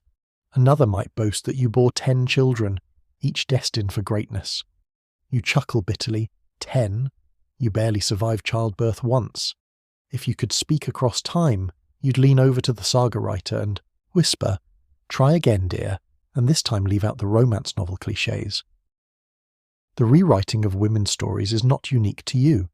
Across cultures, across centuries, noble women caught in conquest were polished into symbols, erased into silence, or twisted into morality tales. But knowing that doesn't make it less infuriating. You wanted your story remembered in its rawness, the mud, the fear, the endurance, the whispers of resistance. Instead, you become a character in someone else's script, your voice replaced by the pen of men who never saw you except as metaphor. Still, memory is slippery, and while the sagas may have shouted their versions, the quiet stories, whispered from mother to daughter, sometimes endured longer. Perhaps a girl centuries later hums a lullaby in a language she doesn't recognize, passed down unknowingly from your whispers. Perhaps a family somewhere still tells of a lady who vanished instead of the bride who wed. Perhaps your name survives, mispronounced, half-remembered, but alive, and that is its own victory. Even legends cannot fully erase the stubbornness of truth. So as the skald's voice rises again, recounting another raid, another bride, another concubine turned queen, You close your eyes. You let the hall roar with approval, let the lies circle like smoke. Because you know something the sagas will never admit. That behind every verse, behind every boast, behind every rewritten legend, there is a silence that screams, and you, even in chains, carry that scream. And centuries later, when archaeologists unearth jewellery from foreign lands in Viking graves, when scholars puzzle over strange names in sagas, when storytellers try to piece together the fragments, they will realise the sagas lied, that the truth was darker, sharper, more human, that women like you were not symbols but survivors, that legends can be rewritten, yes, but so can history. The sagas fade when the fire dies, but bones do not lie. Long after the skalds have stopped singing, long after monks have stopped writing, long after your own breath has vanished into the night air, something remains. Bones in forgotten graves, quiet and stubborn, waiting to be read. Archaeology, centuries later, becomes the only language left that speaks for you and the others, the women stolen, erased, rewritten, and though bones cannot sing or pray, they can tell truth sharper than any saga. Picture the burial grounds scattered across windswept coasts and misty valleys. Some are marked by stones, others by mounds, many by nothing at all. Noble women taken in conquest rarely received the grand burials of their captors. Some were laid in simple pits, wrapped in wool instead of silk, tucked with a few beads or trinkets from their homeland as faint reminders of who they once were. Others were buried with Viking rituals, placed with brooches, combs, or amulets, as though their captors wanted to claim not only their lives, but also their deaths, and some were not buried at all, their bodies lost to rivers, forests, or fire, vanishing so complete that only silence remains. Yet archaeologists, centuries later, stumble across these fragments. A brooch of Irish design in a Norwegian grave, a comb carved in Frankish style beside pagan amulets, a crucifix tucked into the soil of a burial mound. These mismatched objects tell a story sagas never admitted, that foreign women lived here, bore children here, died here. They were not honoured in chronicles, but their belongings, however small, became accidental confessions. You, noble woman dragged across seas, left behind more evidence than the men who claimed you. A bead can outlast a saga. The bones themselves carry their own testimony. Some show signs of hard labour, spines curved from endless bending, knees worn from kneeling, shoulders scarred by heavy loads. Women once raised to preside over halls are revealed in bone to have been forced into servitude. Others show the marks of childbirth, pelvis reshaped, joints widened, some even fractured. Death in childbirth appears again and again, grim punctuation in the stories of captive women. And then there are the wounds, cuts on skulls, breaks in arms, blunt force trauma, not from battle, captives rarely held swords, but from punishments, accidents, or simple brutality. Your skeleton, centuries later, would tell strangers the story your captors silenced, but bones also reveal resilience.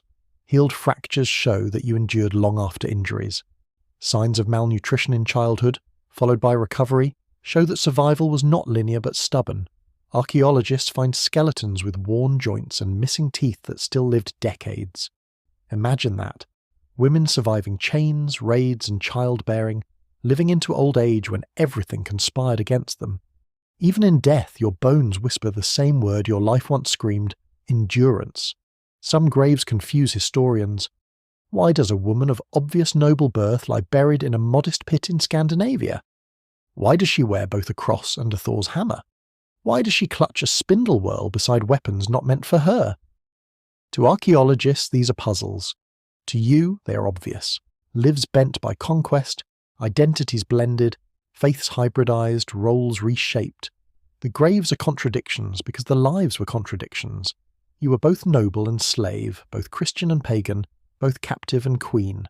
Bones don't fit neat categories, because lives didn't either. And then there are the mass graves. Pits filled with men, women, children, all slain in raids, their identities mingled in earth. Among them lie noble women whose names would never be sung, their jewellery stripped, their bones scattered. For centuries these pits lay undisturbed, covered by grass and sheep, until spades uncovered them. And suddenly, the silence broke. Those women, buried without honour, speak again, not in verses, but in the mute eloquence of bone. You can almost hear them, not songs but accusations. Think of the archaeologist kneeling in the dirt, brushing soil from a bead once worn on your gown. He doesn't know your name. He doesn't know the hall you were taken from, or the lullabies you sang, or the prayers you whispered. But he knows you were there. He knows your life was torn across borders. He knows you carried pieces of two worlds until death, and in that moment, centuries collapse. The silence you feared has cracked. Sometimes graves reveal wealth, and with it, questions. A woman buried with silver brooches, amber beads, and carved combs. Was she honoured wife or prized concubine? Was she respected or simply displayed in death as in life? The sagas might call her queen, the chronicles might call her captive, but the grave says something else, that she was both, or neither, or something too complicated for neat labels. Bones resist simplification. They do not flatter, they simply tell. And yet, archaeology has its own flaws. For every grave uncovered, countless others remain lost, eroded, forgotten. For every bead preserved, countless more have rotted away.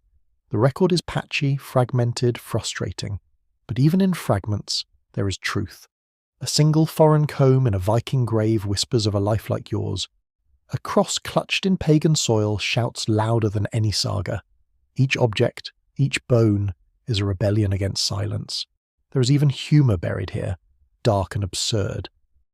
Imagine a skeleton discovered with beads tangled in her teeth, as if she died biting the necklace rather than wearing it. Archaeologists scratch their heads, writing serious papers about ritual or symbolism.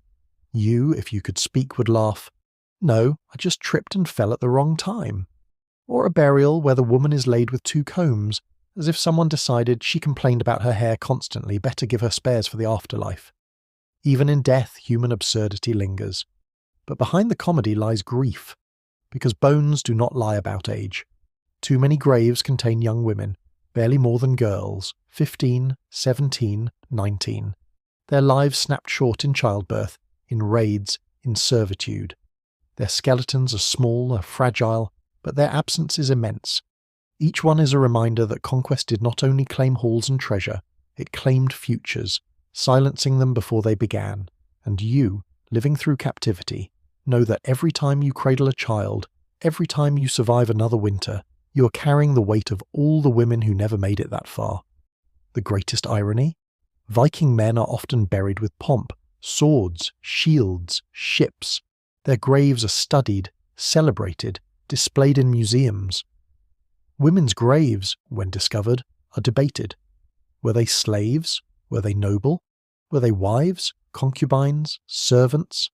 Scholars argue endlessly, as though pinning the right label might restore justice. But, you know the truth. Labels never mattered. What mattered was the life lived in between, the endurance in silence, the survival in chains. The bones already told the story.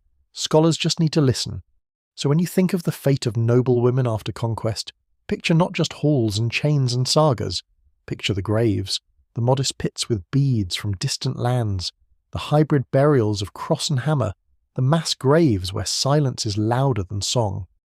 Picture archaeologists centuries later, brushing dirt from your bones, realizing for the first time that you existed, that you were more than a verse, more than a pawn, more than a silence.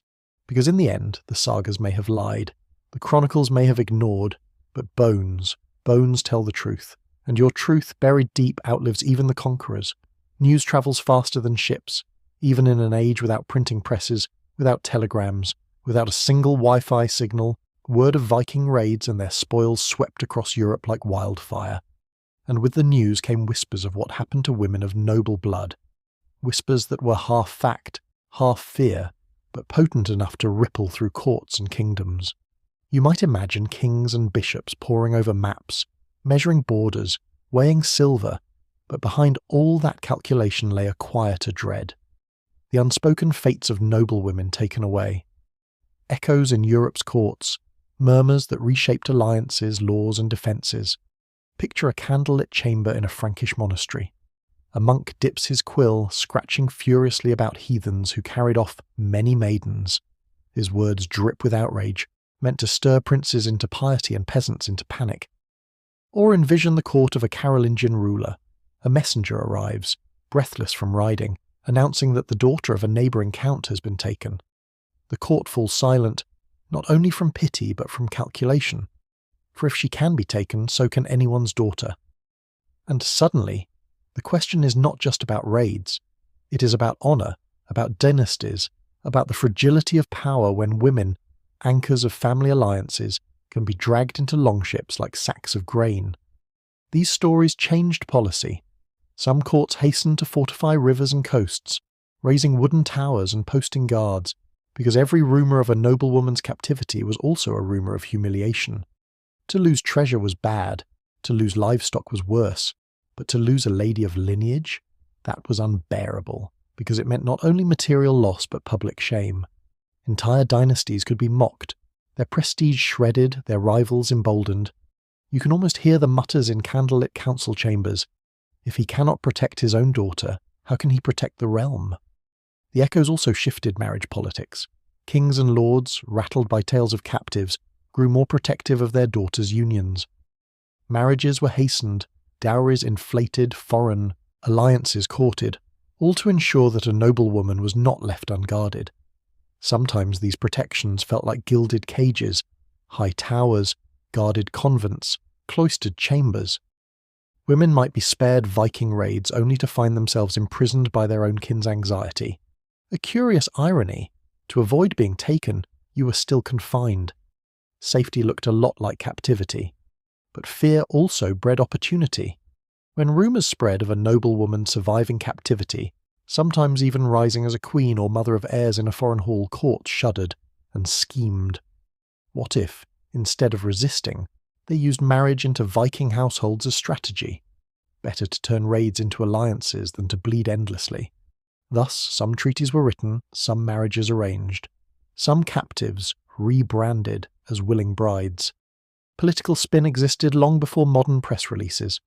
A noblewoman's suffering could be rewritten as her family's clever diplomacy, saving face for all involved. Never mind what she thought. Her body was parchment, her silence ink. The church, of course, seized on these echoes. Priests thundered from pulpits about women stolen by pagans, warning congregations that this was divine punishment for sin. To them, every captive was a living sermon, proof that laxity in prayer led to God's wrath. Yet at the same time, some clerics lobbied kings to pay ransoms, not out of compassion but to demonstrate Christian charity. A noblewoman's captivity became a bargaining chip for both pagan raiders and Christian preachers. Her endurance twisted into political theatre on both sides. Imagine being prayed for in one court while being mocked in another, while your body sat in a smoky hall grinding grain. Rumours of captives also bred myths that terrified common folk. Peasants whispered that women who lived too long with pagans became heathen themselves, corrupted by strange gods and foreign customs. These whispers turned into cautionary tales. Daughters were warned not to wander too far, lest they be stolen and return unrecognisable. Your very survival became a weapon used against women who had never even seen a Viking ship. The medieval rumour mill worked overtime, spinning your endurance into both horror story and political threat. And yet, not all echoes were condemning. Some courts admired the resilience of captives. Tales of women who endured years in foreign halls and returned with dignity became symbols of fortitude. Chroniclers sometimes described them as martyrs of a different kind. Women who bore chains as others bore swords. In these stories, your captivity was not shame but sanctity. The trouble is, sanctity rarely felt like it when you were hauling water at dawn or lying awake in straw at night. Still, these tales softened your memory, transforming private agony into public virtue. Absurdities, too, trickled into courts. Imagine a Viking envoy swaggering into a Frankish chamber, demanding ransom for a countess, while her brother haggles like he's at a livestock market. One chest of silver, no more. Negotiations dragged, rumours spread, and soon other lords whispered mockingly about the family's stinginess. It was medieval gossip at its sharpest. What price is your sister worth? Silver, cattle, or pride? Some reputations never recovered from such public bartering. It's grim, yes, but admit it, it's also absurd in the way only human pride can be. For queens and noblewomen still at home, the echoes were chilling. Each story of captivity reminded them how precarious their own safety was. Some responded by doubling their piety, cloistering themselves in convents, surrounding themselves with relics and saints' bones as spiritual shields. Others leaned into politics, demanding better defences, pressing husbands or sons to guard coasts more fiercely. And some, whispered only in rumour, secretly admired the defiance of captive women, envying their strange kind of power. For in captivity, stripped of title and courtly etiquette, you became something rawer, stronger, a survivor. That was frightening and fascinating both. The echoes even reached far-off lands. In Byzantium, chroniclers noted the strange northern raiders who took noblewomen as trophies. In Arabic writings, merchants described markets where captives from Europe were sold. Your fate travelled farther than you ever could, turning into stories that crossed deserts and seas. To some, you were a warning. To others, an exotic curiosity. To yourself, if you could hear those echoes, you might laugh bitterly. So many know my fate, and yet none know me. These whispers shaped how Europe hardened itself. Kings raised fleets not only to defend, but to retaliate. Towns built walls, monasteries dug ditches, courts demanded oaths of loyalty. Behind each stone laid, behind each oath sworn, was the shadow of women like you, captives whose suffering had made the vulnerability of Europe impossible to ignore. The fear of losing noblewomen was a catalyst, driving entire regions to militarize, to negotiate, to shift the very balance of power. Your silence shook kingdoms more than any sword, and yet, in all these echoes, your voice was missing. Courts speculated, priests sermonized, rivals mocked, poets romanticized, but you remained unheard. That is the bitterest echo of all. The loudest voices speaking of you were never yours. Still, you find a sliver of satisfaction in knowing this. Their whispers prove you mattered. If you were irrelevant, no one would have cared. If you were truly erased, no treaties would have been written, no sermons thundered, no songs twisted. The fact that kings quarrelled, priests preached, and courts gossiped about women like you is proof that your existence rattled the world. They could not ignore you, even as they misremembered you. So imagine tonight, the flicker of candlelight in courts across Europe, the rustle of parchment, the murmurs of bishops and barons. They speak of you, though not in your voice. They fear your fate, though they never bore it. They build walls, pass laws, rearrange dynasties, all because of the shadows cast by your silence. The echoes of your captivity ripple through time, shaping kingdoms, and though your voice is absent, your impact is undeniable. The night grows softer now. The fire in the hearth is no longer a roaring beast, but a bed of glowing embers, sighing with each faint crackle. Shadows that once stretched sharp across the beams blur into gentler shapes, swaying like tired dancers. Outside, the wind that rattled shutters all winter has quieted into a low hum, a lullaby sung by the earth itself, and inside you, after all the storms and chains and silence, comes a slow exhale, the final fading embers of the story.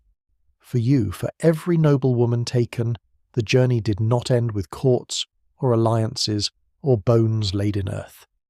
It ended in the quiet spaces, the moments too small for chronicles to notice, the sound of a child breathing beside you, the memory of your name whispered before sleep, the strange calm of watching dawn paint the horizon even in a land not your own.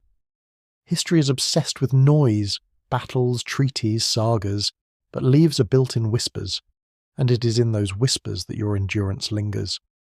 Some women faded into their new roles completely, names lost, bloodlines absorbed, their pasts only faint rumours. Others carried their memories like stones in their pockets, heavy but grounding. Some escaped, vanishing into forests or convents, becoming myths in their own right. Some were ransomed, returning to halls that no longer felt like home, and some, perhaps most, simply endured. They cooked, they bore children, they whispered songs, they stared at the fire and remembered. Survival was not always dramatic. Often it was simply staying. The irony of history is that endurance rarely makes headlines. Chronicles prefer martyrs or queens, not women who scrubbed floors while refusing to forget their own names. But endurance reshaped dynasties, carried faiths, raised children who would inherit both worlds. The quiet persistence of these women altered history as surely as raids and treaties, because without them, without their survival, entire lineages would have snapped. Their silence was not emptiness, it was foundation. Think of the contradictions that defined them. You, noble yet servant, captive yet queen, paganized yet Christian, silenced yet echoing through courts. You were not one thing, but many, a mosaic pieced together by conquest, by endurance, by choices no one chose. And in that contradiction lies a kind of power. Because to survive in fragments is still to survive. To exist in contradiction is still to exist. The sagas, the chronicles, the archaeologists, all of them will circle your memory, debating labels, arguing over roles. But you know the truth. You were never just a line in a saga. You were, not just many women taken. You were breath, thought, laughter, defiance. You were a human life that stretched across years, woven from small moments no one recorded. History may miss those moments, but they are what truly mattered. Now the hall fades. The warrior's laughter has long since died. The dogs curl into silence. The last embers glow faintly, soft orange against the dark. And you, listening to the quiet, feel your shoulders soften. The story of conquest is heavy, but here at the end the weight loosens. You have carried chains, carried names, carried children, carried silence. You have carried so much. And now, for the first time in this long telling, you are allowed to set it down. Picture yourself walking outside into the night. The sky stretches wide, filled with stars that shine cold but steady. You tilt your face upward, breathing the crisp air, and in that breath you reclaim something. You're not only captive or queen or servant or mother. You're simply a person beneath the stars, small but unbroken. The world may have tried to rename you, to rewrite you, to bury you. But the stars care nothing for sagas. They shine on the truth, that you lived. And so, as we draw this journey to its close, let the embers glow a little softer. Let the voices fade into quiet. Let the centuries slip from your shoulders. Because though history often shouts, memory can whisper, and tonight the whisper is enough. Now, as you listen in your own quiet room, maybe in London, maybe in New York, maybe somewhere else entirely, let your breath slow. Let your eyes grow heavy. Let your body sink deeper into rest. The women whose stories we've followed endured nights far darker than this, and still, they found a way to keep breathing. You can too.